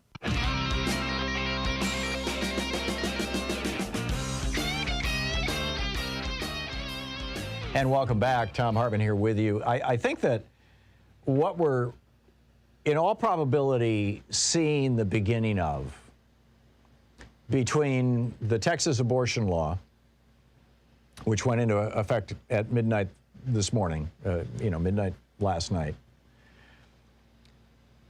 and the Texas voting restrictions, voter suppression law, which is in all probability going to be signed by Governor Abbott today. Between these two things, what we're going to be seeing, and a few others, I mean, you know, this is just kind of the beginning, I suppose. But between these two very, very large things, we're going to see states in the United States where the rights of women are diminished, the rights of, and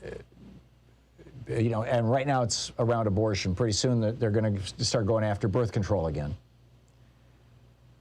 It wouldn't surprise me if they try to take us back to where we were in 1972 when it was first, when the law was changed so that a wife could get a credit card without her husband's signature. We may even go back, back to that, number one. Number two, you're going to have some states where women still have rights and where people still have a right to vote, the Californias of the country, the Oregons of the country, but then you're going to have states where it's very hard to vote and women have very few rights. And, and those things will get extended. And it's the ongoing splitting up of America, essentially. And I think this is, and then, on top of that, you get like this rhetoric from Madison Cawthorn, the guy who got paralyzed when the Beamer that he was in got in a car accident. And and Marjorie Taylor Greene and Lauren Boebert, whose husband apparently went to jail for exposing himself to a teenage girl in a bowling alley. It's some of these folks are just so strange. But you know, their rhetoric, where they're talking about guns and violence and blood and you know, associated with things like voting. And the states that have expanded Medicaid and the states that haven't, and all these kinds of things, is basically, you know, we're turning into two Americas, into two countries. And this trend has, you know, we've been going back and forth on this really since the founding of the Republic. It reached a real crisis point in the 1860s. I think it's another crisis point was around the 1950s as a consequence of Brown v. Board. And we are at another crisis now. And the question, you know, how is this going to play out? I honestly don't know. I mean, we're gonna see. But the one thing that gives me a certain amount of hope in this is that conservatives are overplaying their hand. The people who are going to be hurt the worst by this anti-abortion law in Texas are women who don't have access to a lot of cash, basically. I mean, when I was a teenager, you know, in high school, in college, and, you know, whatever, when I was a teenager, abortion was illegal in the United States. That was pre-73. You know, in 73, when Roe v. Wade happened, I was 22 years old. And so when I was a teenager, abortion was illegal, and yet I knew several girls in my high school who had abortions. One illegal, and she died from it. One, actually two that I can think of, that people that I knew that were legal, but they had them in a hospital, and they didn't call them abortions. They called them D&Cs. You know, I'm having a tough period. Okay, we'll open it up and scrape it out. But this was the upper middle class white people, basically. It's not going to be the wink and nod thing in Texas with this vigilante thing unleashed. It's not going to be like it was in Michigan in 1967. It's not going to be like that. This is going to be very restrictive.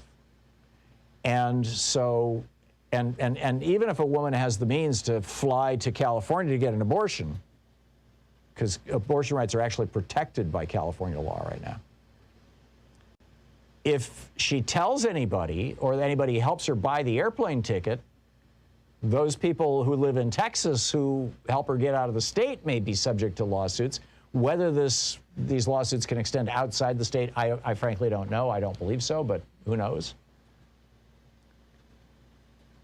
But but in all probability, I'm guessing that wealthy women, and which of course is largely wealthy white women, are still going to be able to get abortions. They'll just have to leave Texas to do it, which means that lower income women who are facing high-risk pregnancies, lower income women who simply, you know, having a baby will ruin their lives economically. It's not the right time. They'll have to drop out of school, or there's all these reasons why women have abortions. They will simply not be able to get an abortion, and you're going to see more unwed mothers. You're going to see more and deeper poverty. It's going to become more ingrained and more systemic. It's going to be a crisis. And the question in my mind is, will this be enough? Will this be sufficiently shocking to most of America that when, or if, the Biden Commission, which sadly has a couple of members of the Federalist Society on it, which is who's packed the courts, the right-wing group, but Biden put together this commission to examine the Supreme Court and the federal courts. Should we expand the number of people on the Supreme Court, for example? Should we put term limits on it? Should we put cameras in the courts? What should we do to try and clean up the court? Should we subject them to the Federal Code of Judicial Conduct, which they've exempted themselves from? How can we regulate the court using Article 3, Section 2? What exceptions can we provide to what the court may rule on? my hope is that when these things come back, there's some strong recommendations and there will be a strong consensus across the country that because the court failed to protect the rights of women in the case of Texas, and because the court failed to protect the rights of minorities to vote when John Roberts and friends gutted the Voting Rights Act,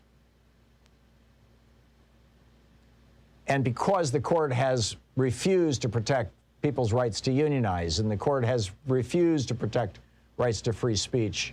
It's just, this is a whole, I wrote an entire book about this, the hidden history of the Supreme Court and the betrayal of America. All the ways that the Supreme Court, right-wingers on the Supreme Court have betrayed this country. That hopefully that will be the thing that pushes us over the top.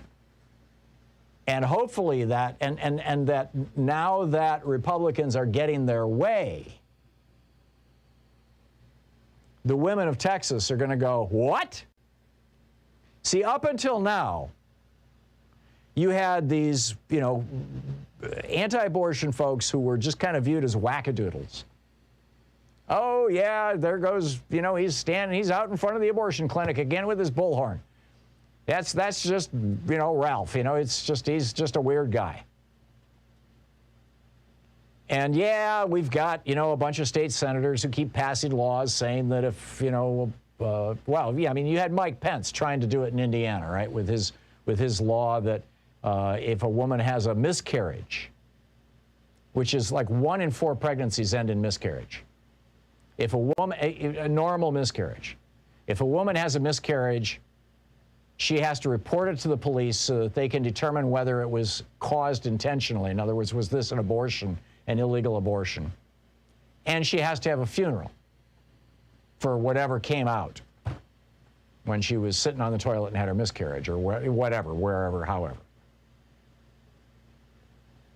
And you had this, if you're old enough to remember, I mean, this was 10, 15 years ago, but it was a while ago. You had periods for Pence. Remember periods for Pence? Women all over Indiana were texting and tweeting and phoning the governor's office. Mike Pence was the governor of Indiana at the time, saying, hey, my period just started back up again. I'm good for the next 30 days.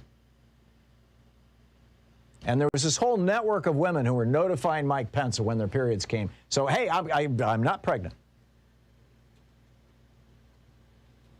So will there be that kind of backlash? I'm thinking that there probably will be. Because all of a sudden, I think that, I mean, in the case in Indiana, it was so obvious that that law was unenforceable that it became a joke. This law is not a joke. And I'm guessing that the women of Texas are going to say, and this could be the beginning of the end of the power of the Republican Party in that state. Or maybe I'm just dreaming. Maybe the women of Texas are going to go, hey, cool, we like this. I don't think any of us really know because, you know, the last time there were serious restrictions like this on abortion was 1972. That was a long time ago. There's a whole lot of people of childbearing age right now who weren't even alive then.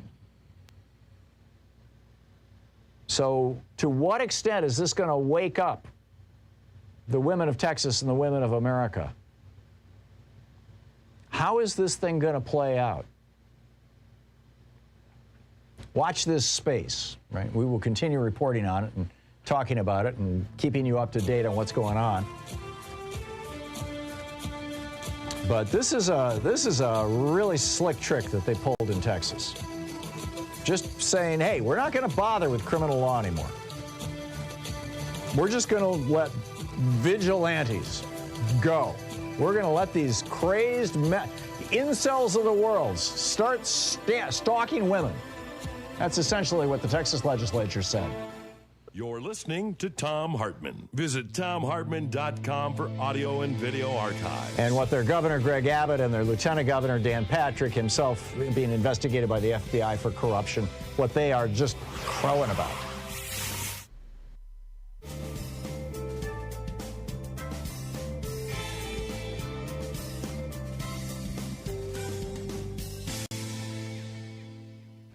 And welcome back. Brian in Sequim, Washington. Hey, Brian, what's on your mind today? Thanks for watching us on Free Speech. Hi.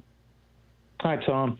In light of the pushback, the recent pushback against both the investigation and prosecution of the insurrectionists, do you feel that enough is being done to deter any future misbehavior? No. No.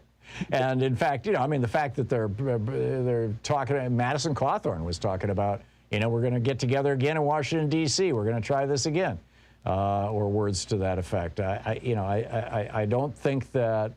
Not only do I believe that these people don't have the fear of God in them, as it were, I think, if anything, many of them are feeling newly empowered, because they've got members of Congress like, Biggs and Gosar and Brooks and Taylor Greene and Boebert and Jordan and Gates, who are openly supportive of them, who are calling the people who are in jail right now political prisoners and stuff like this.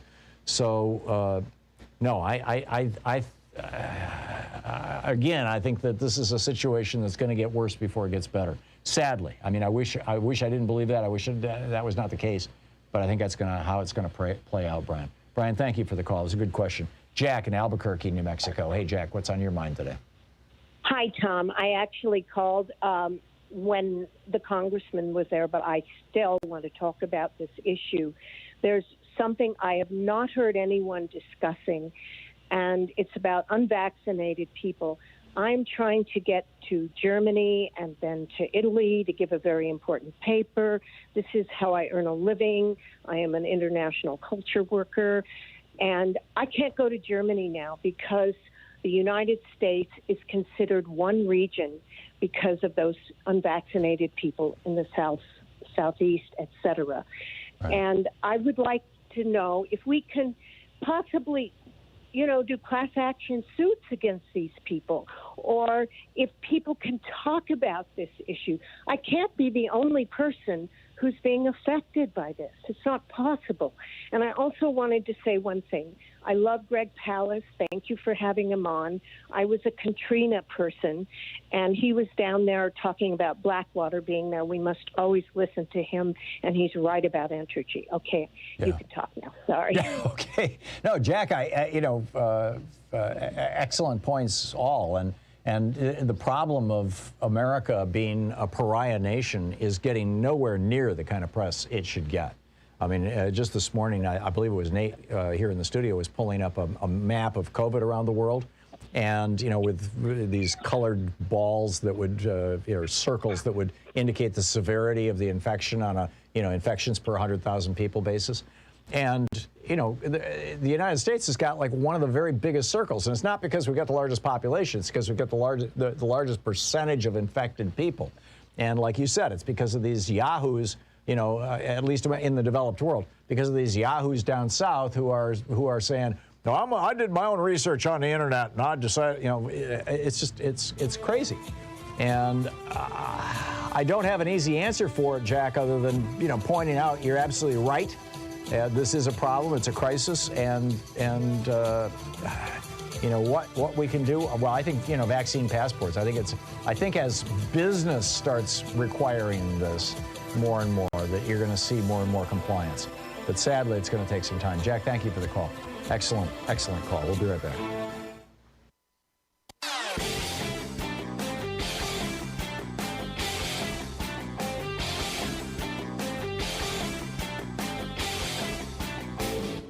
Missed my opening rant today? It's usually published over at HartmannReport.com, where you can read it and share it with your friends for free. Check it out, HartmannReport.com.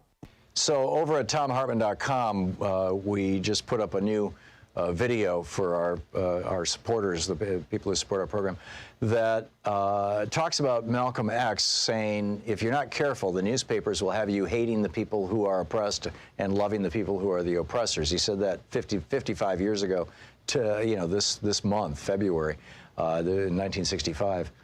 And, what that actually means, how that warning from Malcolm X was apparently taken to heart by the Republican Party in 1981, through the Reagan presidency. And we actually saw this shift in America to the point where, that led to everything. Stop and frisk and the demonization of homeless people and the demonization of poor people and black people and Muslim people, and all of this stuff came out of this very specific kind of Lee Atwater strategy in the 1980s. So you can find it over at thomhartmann.com and check it out.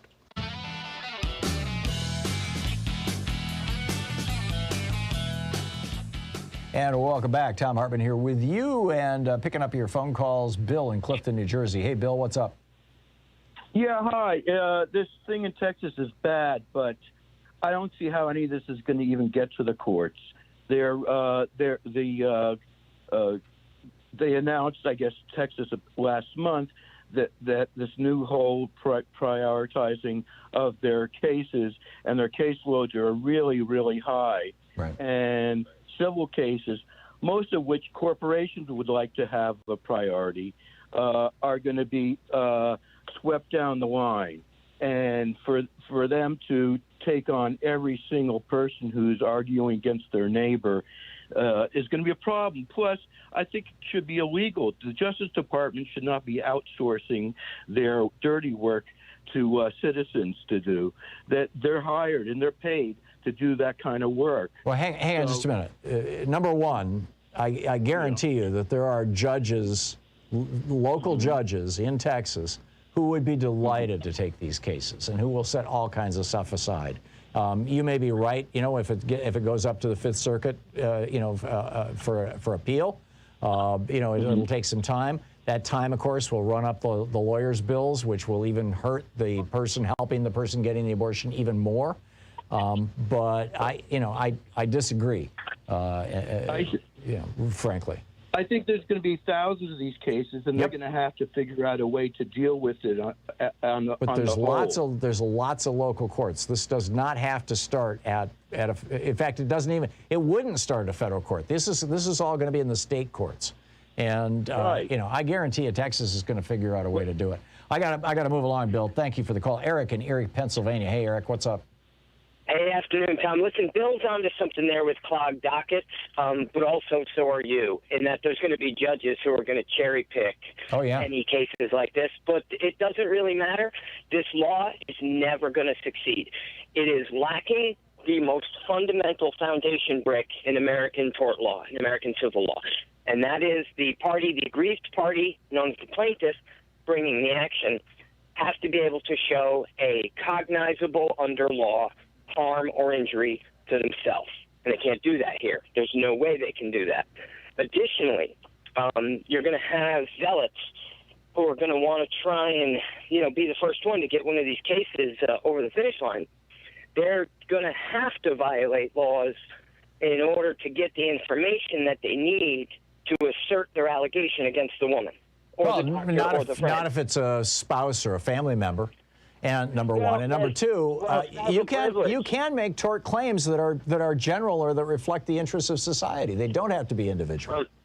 No, but you have to show the harm. You have to be able to show the harm. That's my point. The harm, the tort, right? Right. The words are relatively interchangeable. So the harm is the harm to society. I mean, how is it a harm to society that there's one less person? They're giving the plaintiff's argument. It is how we enforce civil rights laws against cops who kill people when local courts wouldn't prosecute them by saying that they deprived them of their civil right of life. But you're dealing with two kind of adult beings there, with a cop and another person who are going against one another's free will. Well, this is the question: will the Supreme Court see a fetus or pre-fetus, a zygote, as having those rights? And I'm thinking they're inclined to do so. They'll never get past summary judgment, Tom. I bet you now. There's they may try and make some sort of claim, like you mentioned, of societal harm, but there's no ability to demonstrate that evidentially before the court. You can claim, it's bad that something has died, and all the defense has to do is say, well, then why does this country keep going to war? Why does it refuse health care, and on and on and on? Yeah, but see, society really cared about a life. You're trying to use logic. This is going to be about precedent. I hope you're right. I absolutely hope you're right. but, you know, we'll see. Eric, thank you for the call. That was very thoughtful. We'll be right back. Stick around. I got to tell you about Ron Johnson, too, right after this. You're listening to Thom Hartmann.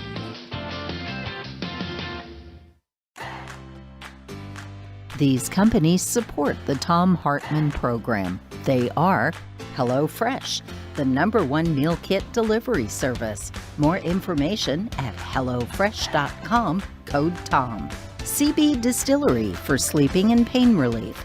More info at cbdistillery.com, code TOM. Dinovite, only the best all-natural pet supplements. More info at dinovite.com. Annie's Kit Clubs, creativity delivered right to your door.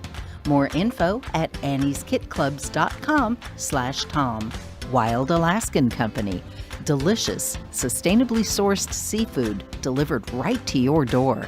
More information at wildalaskancompany.com/Tom. And Mack Weldon, reinventing men's basics. More info at mackweldon.com/Tom.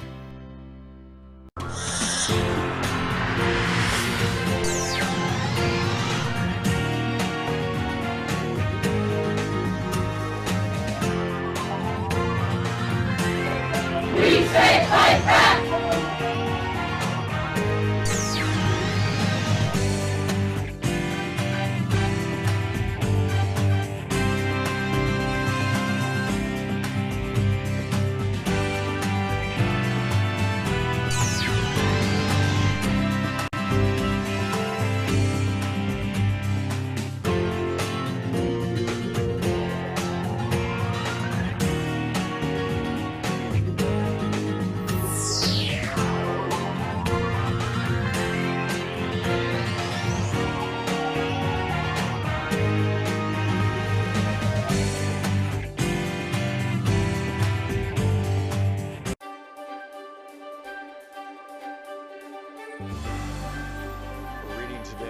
Guns for Hire, how the CIA and U.S. Army recruit mercenaries for white Rhodesia.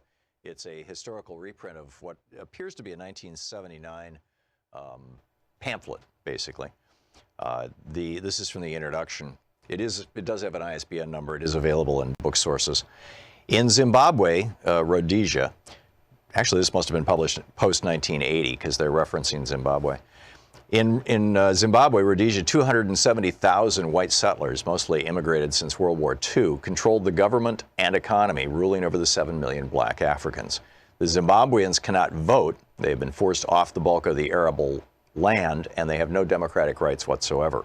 All labor performance in Zimbabwe is black labor, and it is intensely exploited, often at less than subsistence wages. Zimbabweans have been fighting European invaders since the early 17th century. Since the 1890s, they have been directly ruled by Europeans, at first in the form of a private British corporation, the British South Africa Company. Since 1923, direct political rule has been in the hands of the white settlers, currently led by Ian Smith and his fascist Rhodesian Front Party. It's important to note that the white settlers were originally given this direct local power as a, quote, self-governing colony of the British government, thereby creating a master-caretaker relationship. During these past 80-odd years, Western imperialism, the multinational corporations of the United States, Britain, and South Africa, has extracted huge profits from the exploited and oppressed Zimbabwean population via the subsidiaries of the Anglo-Americans, Lonrho, Amex, AMAX, Union Carbide, Mobil, ITT, and other corporations. They fully intend to continue doing so as long as they can. The white settler minority has been rewarded for their violent subjugation of the Zimbabwean people with perhaps the highest national standard of living in the world. Sir Roy Walensky, the former Prime Minister of the Central African Federation, which included what is now Rhodesia, once said, "This man Smith has an appeal. It's the appeal of an easy life. For $6,000 a year, you can have 5 servants, a swimming pool, and a lot." Beginning during the early 1960s, however, the Zimbabwean nationalist forces under the leadership of the Zimbabwe African National Union, ZANU, evolved the strategy of guerrilla war to liberate their people and land. It is proving to be very successful. There are 20,000 guerrillas in base camps in Tanzania and Mozambique, over 3,000 in Zimbabwe itself, and this number is continually rising. In a meeting between Stephen Solars, a U.S. congressman, and the ZANU guerrilla leaders, they were reported to reject the possibility of enlisting the assistance of Cuban or other foreign troops, declaring that if we cannot liberate ourselves, we do not deserve to be liberated.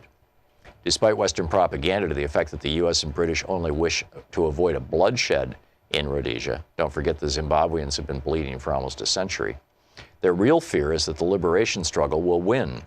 With this victory in sight, it is not surprising that the counterattack by the Smith regime has become more vicious and brutal. Actually, this must have been published pre-1980, because this is when Smith was still in power in Rhodesia.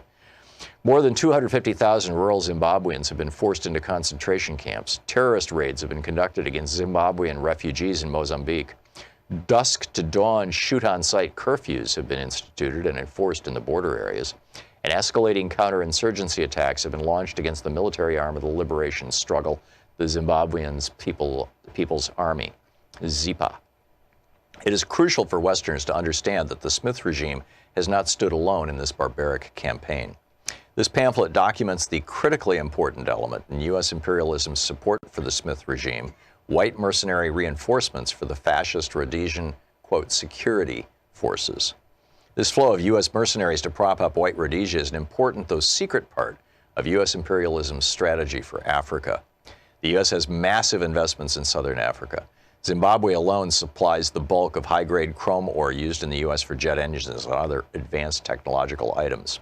Coal, copper, and other minerals are ripped out of Zimbabwe for U.S. industry. Mobil Oil, Texaco, Hertz Rent-A-Cars, Holiday Inns, and many other U.S. corporations operate illegally in Rhodesia through foreign subsidiaries. More important still is South Africa, the fortress of U.S. interests in Africa, where $1.5 billion is invested by GM, IBM, Ford, and other giant multinational corporations. The liberation of Zimbabwe would, for the first time, penetrate the buffer zone of satellite countries protecting the borders of South Africa. South African guerrilla fighters, who are already training by the thousands in camps in Tanzania and Zambia, would have direct access to re-enter their land and accelerate the liberation struggle. Knowing that the stakes are high, U.S. imperialism has worked to strengthen the white supremacist outposts in Africa, although at times this had to be done covertly. In 1970, the Nixon White House approved Henry Kissinger's Operation Tar Baby strategy, based on Option 2 of the Secret National Security Study Memorandum Number 39. This strategy essentially called for covert military assistance, including direct exchanges, so that South African troops could be trained in the U.S. in specialized tactics and weapons. This would be done while the U.S. tried to convince Africans that it was on their side. This is from the pamphlet number 39, that Kissinger memorandum. We would maintain public opposition to racial oppression, but relax political isolation and economic restrictions without openly taking a position undermining the United Kingdom and the UN on Rhodesia. We would be more flexible in our attitudes toward the Smith regime. And it goes on from there. Guns for hire.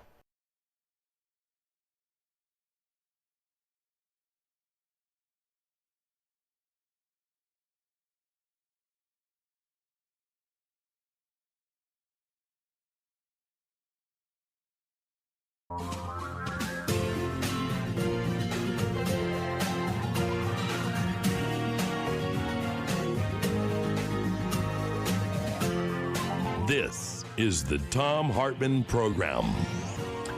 Well, President Biden just came out and said that this extreme, his word, Texas abortion ban will, quote, significantly impair women's access to health care. He's right. He's right. It's a big deal. And it's part of a multi-pronged, basically, attack on our society, on the idea of an egalitarian, progressive society where everybody's in, nobody's out, where we have each other's backs, we look out for each other, we take care of the weak and the helpless among us, as well as the rich and powerful. It's part of this all-out war on this. In Texas, you've got the governor saying, in fact, actually, the legislature passing a law saying that it's illegal for a school district to require that their kids wear masks to avoid transmitting a virus. And as a consequence, now here in Waco, or near Waco, this is the McLennan County School District just outside of Waco, Texas. 6th grade social studies teacher Natalia Chancellor passed away on Saturday. 7th grade social studies teacher David McCormick died on August 24th. Both of them with COVID-19. 2 teachers, 1 school, 2 dead teachers in 1 school. So they just closed the school for a week. This is part of a whole larger fabric. And the whole larger fabric has to do with a series of scams and cons that the Republican Party has been running on people forever, for at least throughout my lifetime. Back in the and this is the subject of my rant today over at HartmannReport.com. The headline: Ron Johnson revealed the secret GOP ruthless con to the world. And you know, the most recent one, the one that Ron Johnson revealed. And I start out by talking about Lauren Windsor. Lauren has been a guest on this program. She runs a website as basically a reporter. Used to be with the Young Turks. She's got, you know, her own gig now.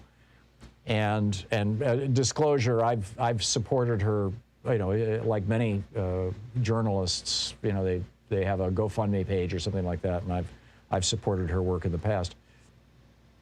She got Ron Johnson. She also has a site, you know, outing the whole Project Veritas people. She got Ron Johnson, the Republican senator from Wisconsin, on camera saying Trump didn't win Wisconsin. And the reason why Trump didn't win Wisconsin was because there were 50,000 Republican voters who voted for other Republicans on the ballot, but didn't want to vote for Donald Trump. He just disgusted enough people that, you know, he lost by 20-some-odd thousand votes in Wisconsin, and then there was that 50,000 people who said, you know, I'm going to vote for the Libertarian candidate instead. Or maybe even vote for Joe Biden. But they weren't going to vote for Donald Trump. So Ron Johnson told the truth, and I'm guessing he's catching hell for it today.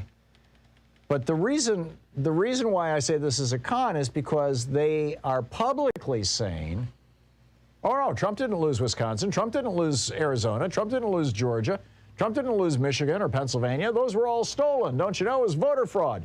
And why are they saying that? Well, Trump is saying that, obviously, because he wants to be back in the White House, where he has basically immunity from prosecution.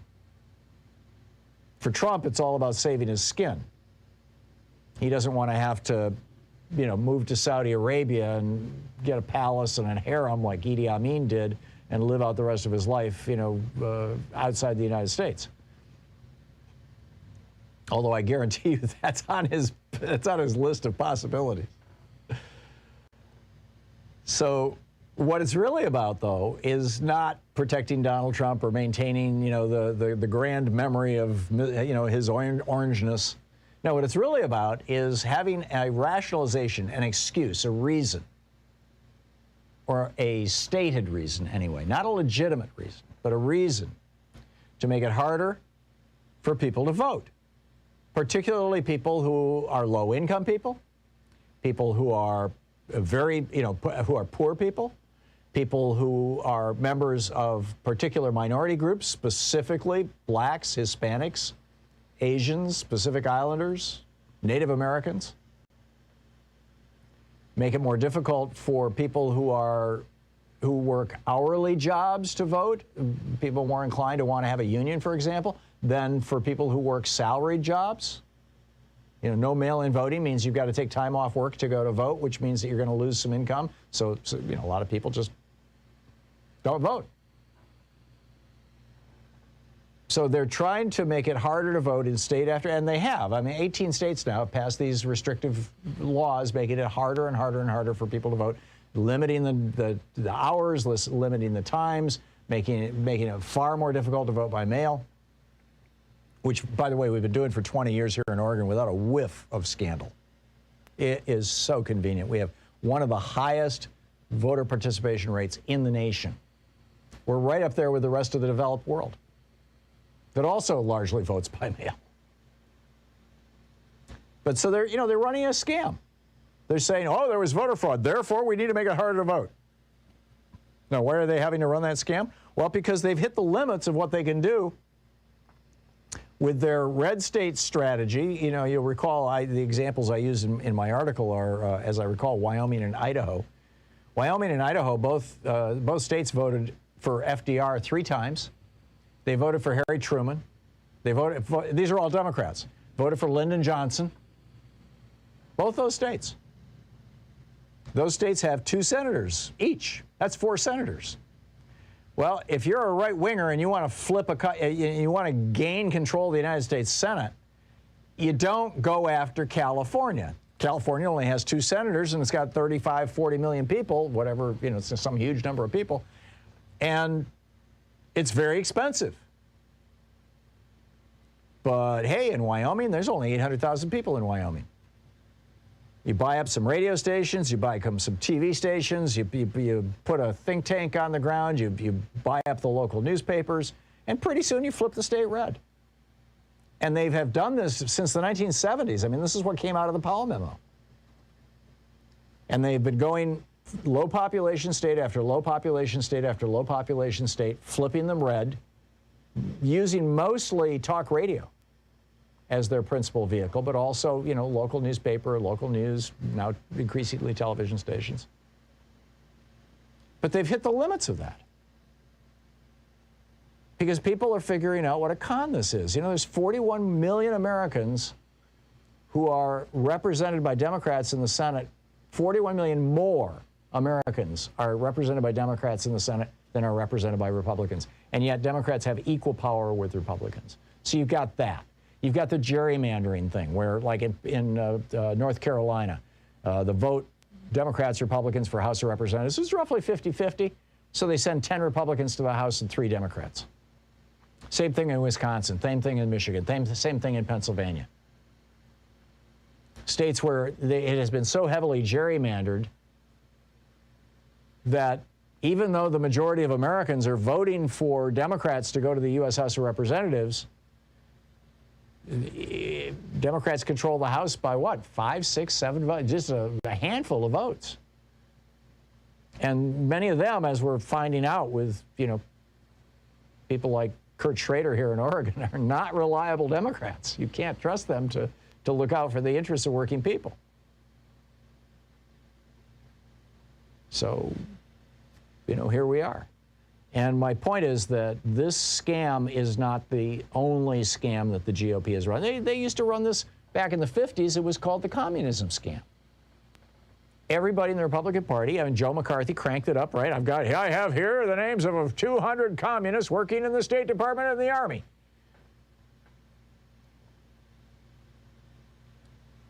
And really what was behind it, the reason why, Fred Koch and his other right-wing, billionaire buddies, he wasn't quite a billionaire back then, but, were funding the John Birch Society and all these anti-communist efforts was because they didn't want America to have a strong social safety net because it would cause their taxes to go up.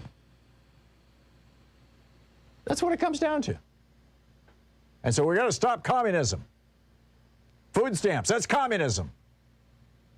Medicaid, that's communism.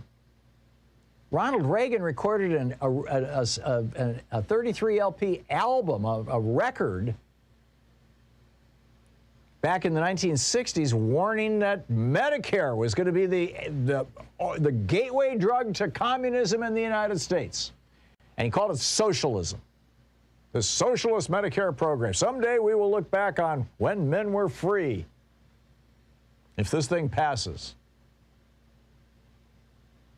And what he was really saying is we don't want a country with a strong social safety net because that means somebody has to pay for those welfare programs. Somebody has to pay for those food stamps. Somebody has to pay for that subsidized housing. And who has the money? The billionaires. And the billionaires don't want to pay it. It's all about keeping taxes low on rich people. And they've been enormously successful at running these scams. Now they've got this voting scam. Before it was the communism scam.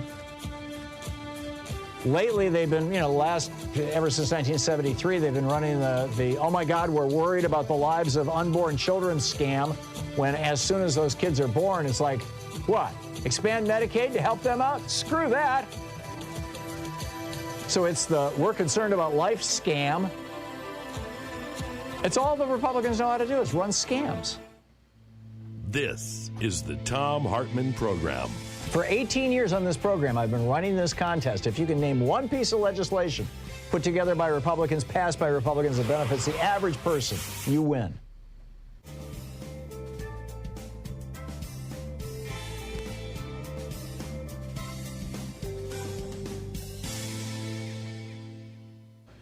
And welcome back. David in Albuquerque, New Mexico. Hey, David, thanks for waiting on hold so long. What's up? Thanks. Love your show.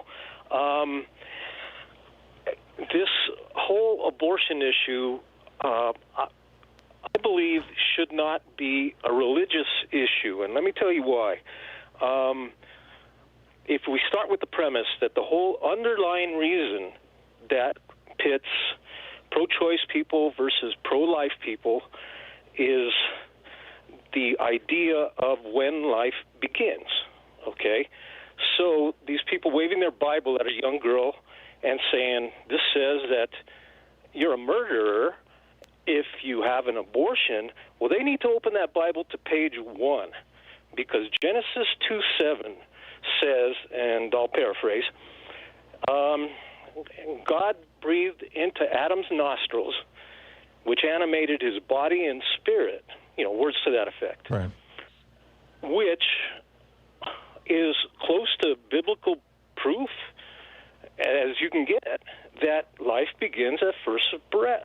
Well, and that was the belief of the church for a long, long time, and then they changed it to quickening, which was that that life begins, in quotes, when you can feel the baby moving around, around the 5th, 6th month, something like that. But for the first 1,000 years of the Catholic Church, life began at first breath. Well, yeah, but Tom, if these pro-choice people do not counter with a religious argument at the Supreme Court, they'll most likely lose. Oh, I don't think it matters what kind of argument they make. The court is, you've got a court that is stacked with not just Catholics, but hardcore right-wing fanatic Catholics who have, in many cases, devoted much of their lives to these kinds of issues. And, Brett Kavanaugh tried to prevent, all by himself, right? And when he was on the Fifth Circuit, I think it was, tried to prevent a woman who was a teenage girl, she was 17, who was in the United States illegally, tried to prevent her from getting an abortion.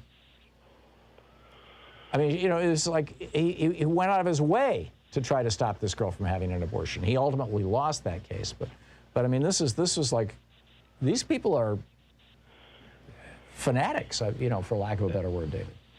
Well, yes, but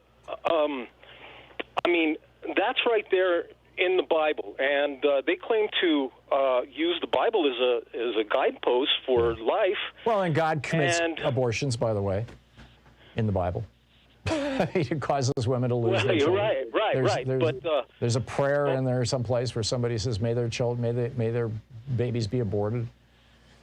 But when life began is specifically spelled out. Yeah. Well, yeah. I mean, I don't think they care. I really, David, don't think this is about religion. I think this is about men wanting to assert control over women's bodies, or over women, period. No, agreed. But you've said it 1,000 times, Tom. It's all about messaging. Why can't the pro-choice people, have a message that's with a religious basis? Yeah. That's all I'm saying. Life begins at inspiration or, respiration. Yeah. I think the main reason why not, David, is that you're playing into their frame. Let's have a debate about when life begins. But I get what you're saying. I absolutely get what you're saying. Thank you. Thank you very much for the call. 21 minutes past the hour. Back in 1 minute.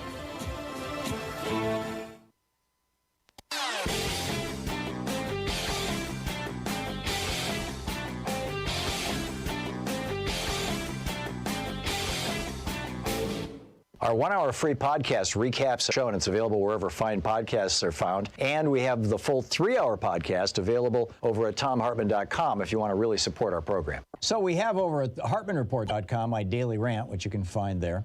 And over at thomhartmann.com, we have the free newsletter, which lists every single website, gives you hot links right out to every single website for every single story that I talk about throughout the program during the course of the day. And then, of course, also at thomhartmann.com, we've got our weekly video that we put up. And the one this week is kind of mind-boggling. It turns out, if you remember back when Anthony Kennedy resigned from the U.S. Supreme Court right after Trump made remarks about his son Justin, who had signed off on $1 billion worth of loans from Deutsche Bank to Donald Trump, Kennedy resigned, and Brett Kavanaugh was nominated by Trump. And Christine Blasey Ford said he was, essentially guilty of sexual assault. All kinds of tips went to the FBI, and we have just found out what happened to those tips. It's all over at thomhartmann.com.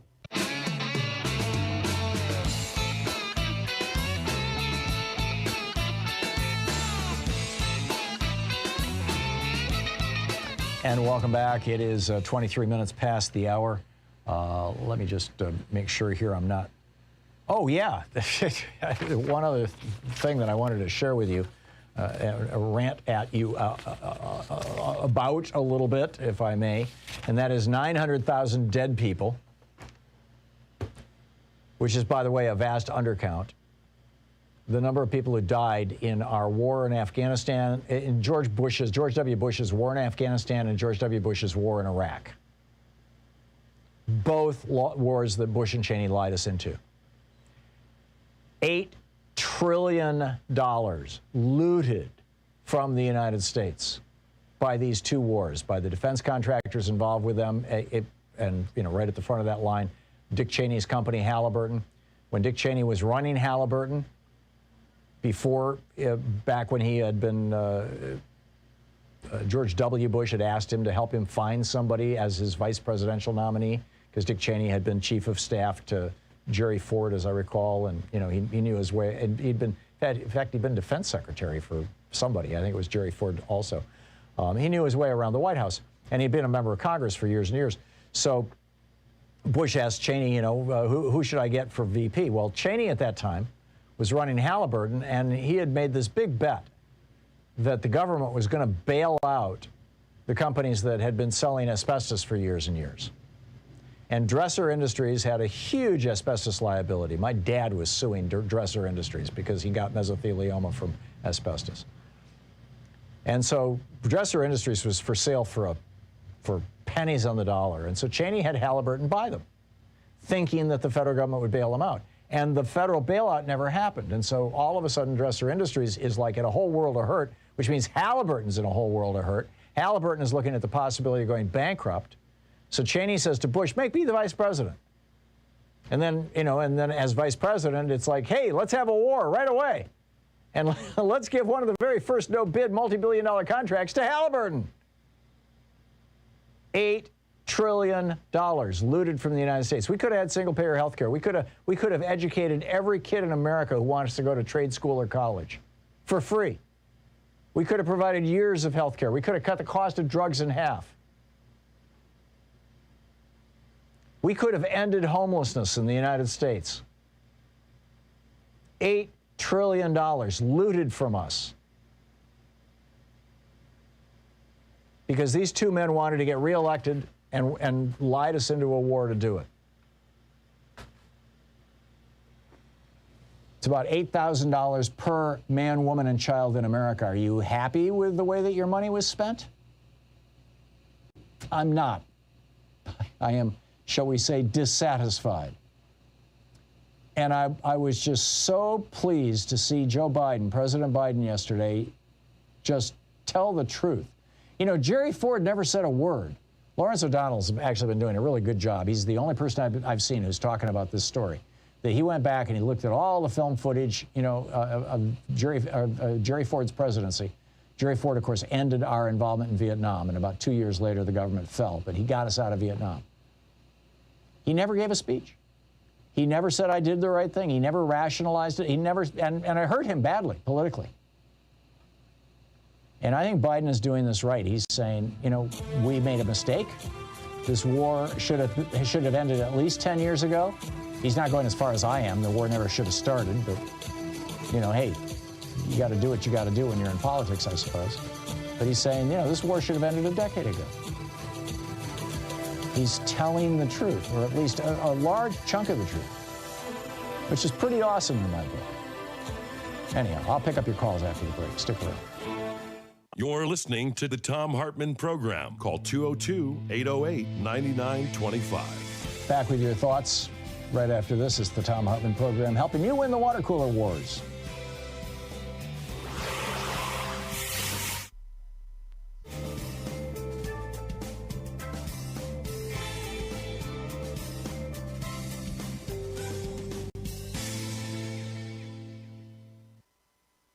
Hi, welcome to the Thom Hartmann.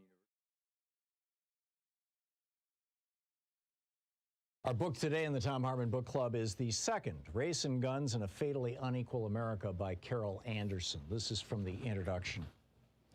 It was like a snuff film, that July 6th, 2016 live stream. Philando Castile sat in his car, buckled in, bleeding, dying.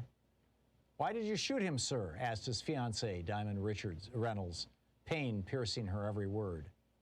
Castile, who had been pulled over in a suburb of St. Paul, Minnesota, because his, quote, wide-set nose, end quote, supposedly resembled that of a robbery suspect, had been reaching for his ID, but in order to avoid any surprises, let the police officer know he had a gun with him, a legally permitted, right-to-carry concealed gun. That was all the cop needed to know. Officer Geronimo Yanez began shooting. Castile's death came just one day after Alton Sterling's down in Louisiana. He, too, was carrying a gun, which was not unusual in this right-to-carry state. Granted, Sterling had a felony conviction, so owning a firearm was, for him, illegal, but he had been robbed before and wanted protection. On July 5th, 2016, the Baton Rouge police received a 911 call that there was a man with a weapon threatening customers at a local convenience store. As officers rolled onto the scene, they saw Sterling sitting there, selling CDs and DVDs, just as the store owner allowed him to do and indeed welcomed. The threatening man was not Sterling. In fact, there was no threatening man. It had been a prank call, but that didn't matter. Within a few minutes, police had thrown the black man down, pinned him to the asphalt, and then started yelling that Sterling had a gun. He did. It was in his pocket where he could hardly reach it, what with the officers squatting on both his legs and one arm. Nevertheless, the police began firing round after round into his prone body, point blank. Blood poured out of his chest, but not for long. Alton Sterling was dead. The back-to-back deaths of these two black men police had shot for carrying guns should have jolted into action the Second Amendment's staunchest advocate, the National Rifle Association. In 1995, for example, the organization's denunciations flew fast and furious when it contended that law enforcement not only overreacted, but went out of its way to kill gun owners. Angered by the deaths at the Branch Davidian compound in Waco, Texas, and the siege and firefight at Ruby Ridge, Idaho, both of which were sparked by federal agents serving warrants for weapons violations, Wayne LaPierre, the NRA's executive vice president, angrily wrote, quote, "If you have a badge, you have the government's go-ahead to harass, intimidate, and even murder law-abiding citizens," end quote. He further denounced cops as, quote, "jackbooted government thugs who have more power to take away our constitutional rights, break in our doors, seize our guns, destroy our property, and even injure or kill us." Nearly 2 decades later, that sentiment had not changed. This was evident when Nevada rancher Cliven Bundy, who had refused to pay over $1 million in fees for grazing his cattle on public land, summoned his gun-toting, self-styled militiamen to do battle with federal authorities to prevent the seizure of his herd for restitution. Richard Mack, a former recipient of the NRA's Law Enforcement Officer of the Year award, asserted, "If federal agents are going to start killing people, I'm sorry, but to show the world how ruthless these people are, women and children need to be placed in the front lines as human shields." Mack didn't flinch as he insisted, quote, "Women need to be the first ones shot. I would have put my own wife or daughter there on the front lines, and I would have been a screaming bloody murder to watch them die," end quote.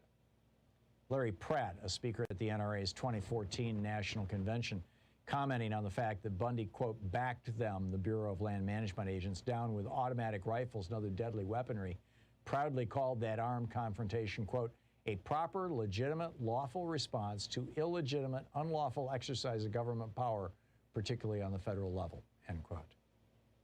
Yet how quickly the NRA's swagger disappeared when government agents gunned down Philando Castile and Alton Sterling for merely carrying guns.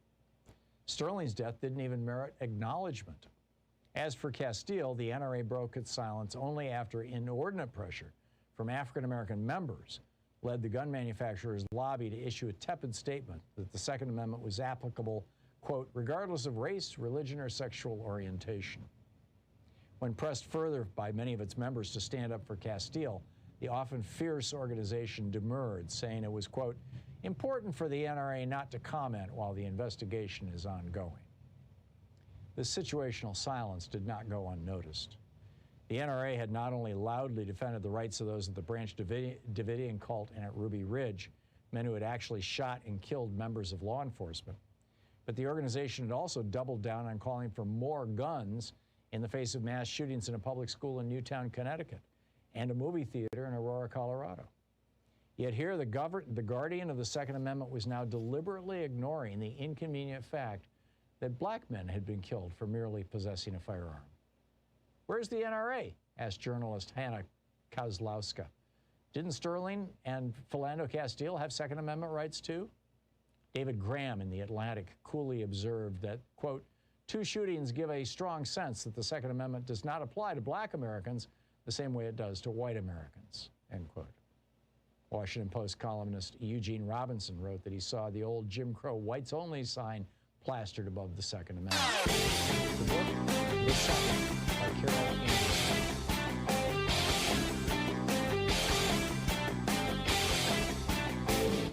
Change starts with you. You can be calling your Democratic or Republican representatives to let them know what you think by calling 202-224-3121. It's the Capitol switchboard. It'll get you right through to them. We try to have a lot of content over at ThomHartmann.com. And, of course, every day my daily rant goes up at HartmannReport.com. No advertising, no fee or anything like that. You can even get it pushed out to your email box for free. But we also have, podcasts available that are free through wherever your favorite podcast provider may be, or the full 3-hour program. It's a 1-hour podcast, the one that's free out there. There's also the 3-hour podcast available at ThomHartmann.com. And we have a special video this week for supporters of the Thom Hartmann program. It's over at ThomHartmann.com about the 62 worst members of the U.S. House of Representatives and Josh Hawley in the Senate. These are the people who voted against the COVID-19 Hate Crimes Act, which passed the Senate and the House overwhelmingly. But these 62 members of the House did what is just awful. You can check it out at ThomHartmann.com.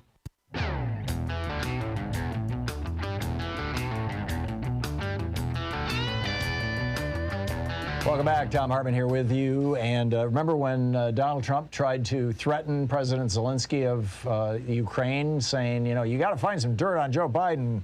And if you do that, then we will consider helping you out.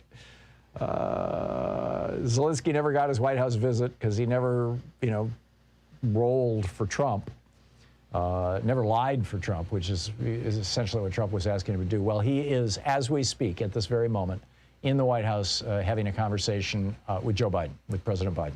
So it's like sometimes, things go, what's the old saying? What goes around comes around. Sometimes things work out, I guess, is what I wanted to say. Katie in Hudson, Massachusetts. Hey, Katie, what's on your mind today? Hi, Tom. I wanted to talk about the Texas law, and I wanted to point out something that some people may not fully comprehend about this kind of a law. In 1964, a family member of mine who had experienced 10 pregnancies, which resulted in 5 live births, 2 basically stillborns, and 3 miscarriages. Upon the birth of her last child, the husband and the doctor decided to go ahead and tie her tubes because they felt that she could not mentally handle the loss of another child. And that's the kind of thing that can come into being if we allow legislators to legislate women's bodies. Right. We need control of our bodies unimpeded. We should be able to decide exactly what we do with our bodies, right from the octomom to the person that, has had 10 abortions in her lives. It's not their business. It's between the doctor and the woman, education, and making men more legally responsible for the pregnancies is the only way you're ever going to eliminate abortion in our society. Yeah, I'm with you. It's amazing. Katie, thank you. Thank you. Very well said. Bill in Alto, Michigan. Hey, Bill, what's up? Hey, Tom, how you doing today? Good. Hey, your last caller kind of brought up my subject. You know, every woman that's been pregnant in the history of man, with the exception of one woman, has been, the man is the one that's caused it. The law that they just passed on there, I don't know if they realize it or not, but they just opened the floodgates up for these pro-choice people to, let's say a guy sues a woman and takes her to court. During the discovery, she names the guy that got her pregnant. Now, the pro-choice people can go after him because he's the cause of it. No, they can't, actually, under this law.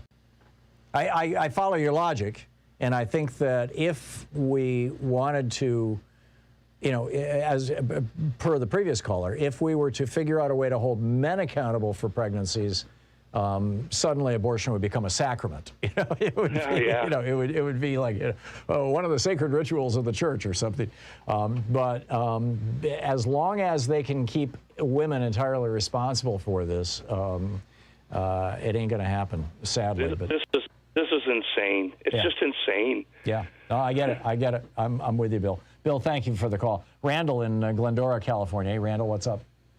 Hey, Tom. Yeah, Texas is going to become a no-fly zone.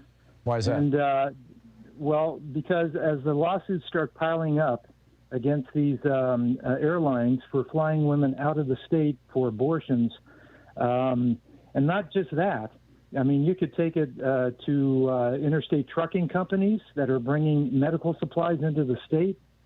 They'll be held accountable. Because they're aiding and abetting an abortion? That's right. That's right. They'll argue that in court. Exactly. They will. And, I mean, it's really a scam just to go after deep-pocket big businesses to get money from them. Yeah. But it's interesting to see how the Republican Party is imploding right before our eyes because they're basically cannibalizing their own. They're pitting one group of supporters, evangelicals primarily, against big business. And anecdotally, right next door to us in Covina, there was, ever since I was a little boy, forever, I mean, there was a Republican headquarters there, and they're closed down. They closed down late last year. And California is what the entire country is going to look like 10 to 20 years from now.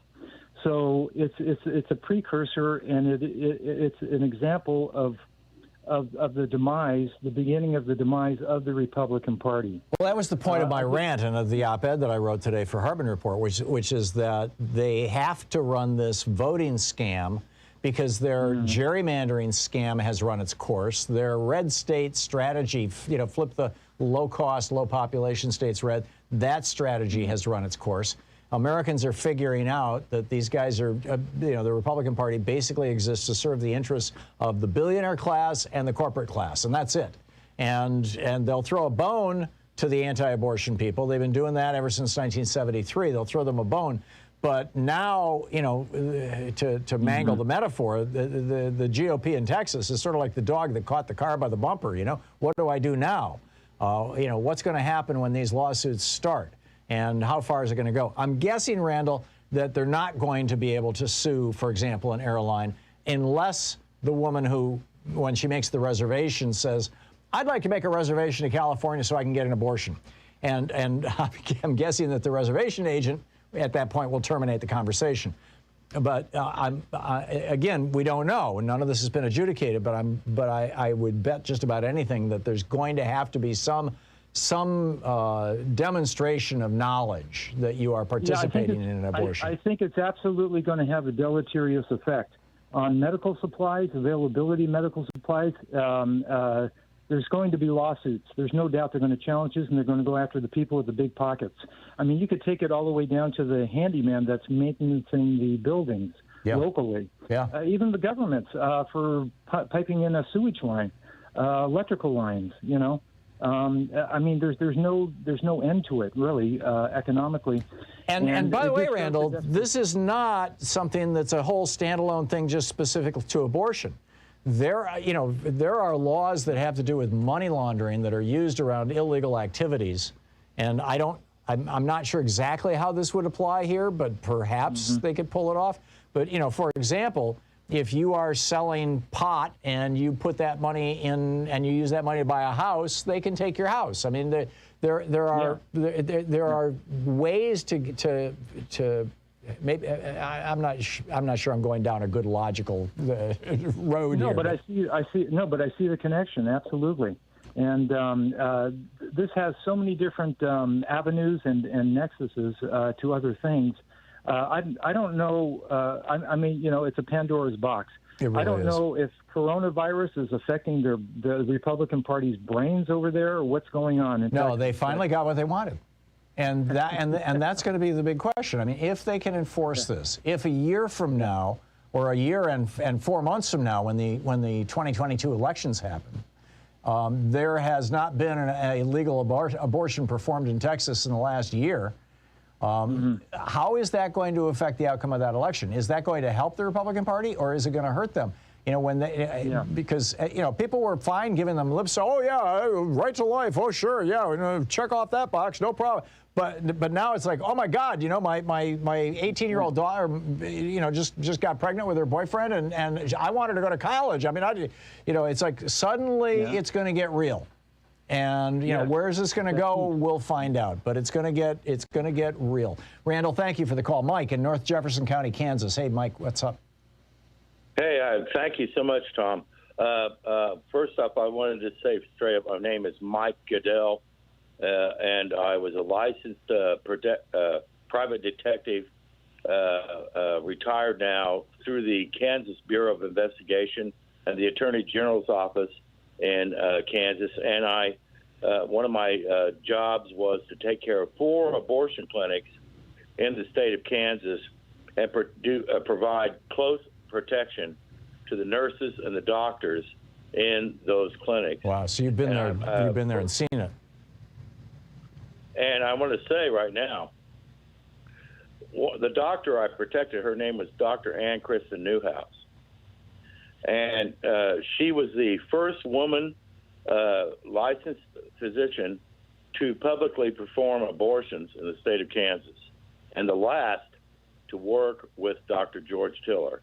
She knew Dr. George Tiller right up to the day he was killed. After Bill O'Reilly said Tiller the baby killer 28 times on television. Exactly. And this is one of the reasons I enjoy trying to promote your show. We've got to get this out. And I pardon the listeners and you, but I must use this word, these two words, American carnage. Yeah. What is about to happen to women in the red states from Idaho to Texas is carnage. It is a horrible, horrible thing. I want to tell you and I'll be very quick, a story. It happened. I saw it over and over. Outside the clinics, I would see the women coming in and being belittled by the hecklers, and some of them had direct links to Kansas militias, and they were armed, and they would come in. It was a very difficult job, and they would come in, and there were working class and working poor women, and they would come into these clinics in Kansas, in Topeka, in Kansas City, in Wichita, and they had no money. And it was one of the hardest things in my life to see us, the nurses, the receptionist, and the doctor hold a meeting and say, we're going to cut our wages. We're going to sacrifice our wages to help this woman get an abortion. Wow. It was one of the hardest things in my life to see the workers give up their wages to give poor women abortions. I mean, it was horrible, and it went on day in and day out, every week in the state of Kansas, before they killed Dr. Tiller. Right. This is what I'm trying. This is American carnage. This is carnage. This is a blood thing on women in the United States of America, from Idaho to Texas. Pardon me? And a control thing. I mean, this is, it's horrible. I read I read that poem when the women went from Dover the day before yesterday on the air about the women who were tied to the back of a cart and marched through 11 cities in New Hampshire in the 1638 and stripped naked and whipped. And this is the same thing. These are the same people. Those were religious fanatics then. These are religious fanatics now. Yeah, and I don't want to take up the rest of your show, but I will tell you I have many, many stories about what women have sacrificed. And Dr. Chris Newhouse is one of those emblematic people, and they took her license away. And thank you, Tom, for your show. Mike, thank you. Thanks for sharing your story with us. It's a compelling one. 48 minutes past the hour. We'll be back with more of your calls right after this. See how this all plays out, right? Did the GOP, are they the dog that caught the car? Or did they just hit the jackpot? I don't know how this is going to play out. It's going to get real interesting. You're listening to Thom Hartmann. Visit thomhartmann.com for audio and video archives. And how many other states are going to adopt this law that Texas has passed now? Is it going to happen next week in Alabama and Georgia?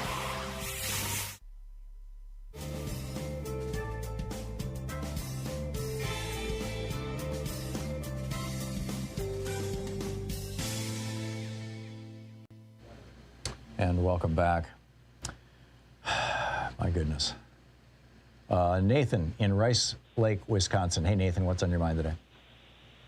Tom, I think you're searching for a term to describe these people, and I would like to offer radical Puritanism. And that works as a way, yeah, because this is the dividing line in this cultural battle that these people are hell-bent on winning at any cost, including, taking up arms, is just... Cool. I don't know what happened. I think Mike just hung up. Let's see here. Zeke in Portland, Oregon. Hey, Zeke, what's on your mind? Tom, the people who are doing this in Texas are what I call Christo-fascists. These are radical Christians who want to have a handmaid's tale situation. They want a theocracy. And you, sir, don't do us any favor when you use the word conservative to describe these people. These are fascists straight up. And if we cannot name our enemy, we are screwed. On the other hand, they are referred to as conservatives by themselves, by their voters, by the media. And if you don't call them by a name that other people recognize, then how do you identify them? I mean, yes, I agree with you. They're crypto, they're neo-fascists. They are Christianists. They are not Christians, in my opinion. They're Christianists. And, but, I think it's important to use the language that they are using. I'll just leave it at that, Zeke. Thanks for the call. Mary in Arlington, Texas. Hey, Mary, what's up? Hey, I'm going to talk about Bush. First of all, he has not been overseas. He cannot go overseas because he's going to be charged with crimes, That's right, war crimes, him and Cheney. Yes, exactly, and it's not going to stop. But then again, let's go to the issue here in Texas. Talking about abortion. When do these Christian people start talking about what sin? Sin 1, sin 2, sin 3. There's no such thing. All sins are sins, and God forgives them. And abortion is not considered a bad sin any more than adultery. And our last president was very adulterous with 20 women and never got charged. Yeah, there you go. And he tried to talk one of his wives into having an abortion. Yes, exactly. There you go. Yeah. What can you say? Yeah. So, what is it we're trying to do? Well, we're very close here in Texas because they're very close and very afraid when they're having to pass all these laws to turn into a blue state. Yeah. Very, very scared. Very scared. Well, you know, I'm a lot older than y'all. I am been through all these things, you know, and lost 2 daughters, and a lot of things. Yeah. But I will say this. We are on the road to the right track. I hope so. Right track. I hope so. Mary, thank you for the call. We need some good cheerleaders. There you go. Good cheerleaders. Okay. Thank you for the kind call and thoughts. I'm warily optimistic that this is going to be one hell of a wake-up call for women across the United States. We'll see. We'll be right back.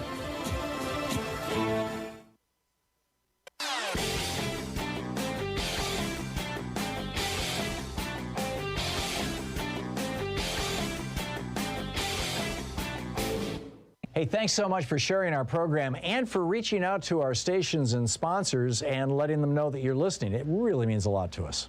In addition to the free newsletter that we have over at thomhartmann.com, which gives you literally a link to every story or article I've talked about throughout the day, every day, comes into your email box every day. There's no charge. In addition to that, and my daily rants, which are free of advertising and free of charge over at hartmannreport.com, we also produce a weekly video. This week's video is about how power companies around the country, for-profit power companies 100% of the time, these power companies around the country are making it harder and harder and more expensive for people to install solar in their homes. All kinds of ways of trying to block people from doing this. And increasingly, they're getting support from Republican politicians, both at the local and the state level. It's something that we really need to know about, we need to be paying attention to, and we need to be aggressively pushing back on. You can check it out over at thomhartmann.com and at hartmannreport.com. And welcome back. Thom Hartmann here with you. Diane in Etowah, North Carolina. Hey, Diane, what's on your mind today? Hi. You were talking about verbiage and what pro-life people might understand. Mm-hmm. A couple of times when I have spoken with pro-life friends of mine, I just say to them, you are not pro-life, you are pro-birth. Whatever happens after the birth, you could care less. It's true. I mean, Texas has not expanded Medicaid. And they look at me for a minute, and I can see the wheels going in their brain, thinking about that. Yep. Now, I can't say that that's ever changed anybody's mind, but it seemed to have an effect. That's all I wanted to say. Yeah. Okay. Well, you said it very well. Thank you, Diane, and good on you. Judith in Boston. Hey, Judith, what's on your mind today? Hi, Tom. I never hear this issue, but this, to me, after listening to you today talk about all the strategies the Republicans are running out of to keep their party going, I was told by an African-American politician that the real reason that this effort is being done by the Republicans is because of white supremacy. The white population is going down, and for a number of years, this has been noticed by Republicans, and they, it's gone straight through the party. The ministers propagate this now, and I mean, I've never had an abortion. I don't have to do all this politically to practice my beliefs. I can just do what I feel like is right for me. But the way this got politicized is what I'm talking about. Yeah. And what's particularly ironic about it is that it's going to be white women who can afford to get an airplane ticket out of Texas and get an abortion.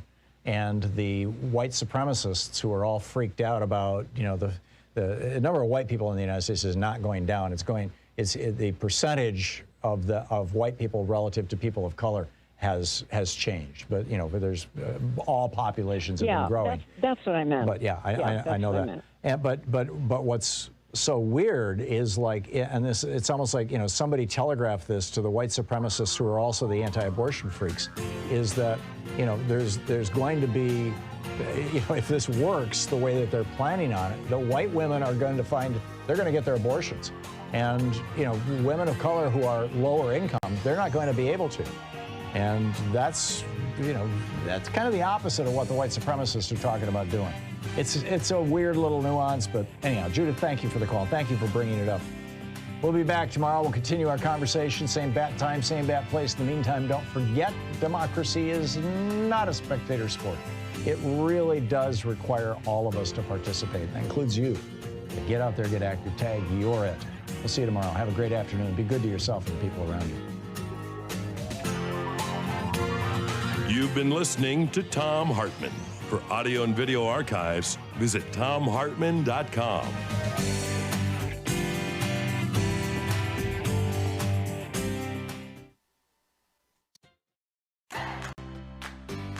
These companies support the Thom Hartmann Program. They are HelloFresh, the #1 meal kit delivery service. More information at hellofresh.com, code TOM.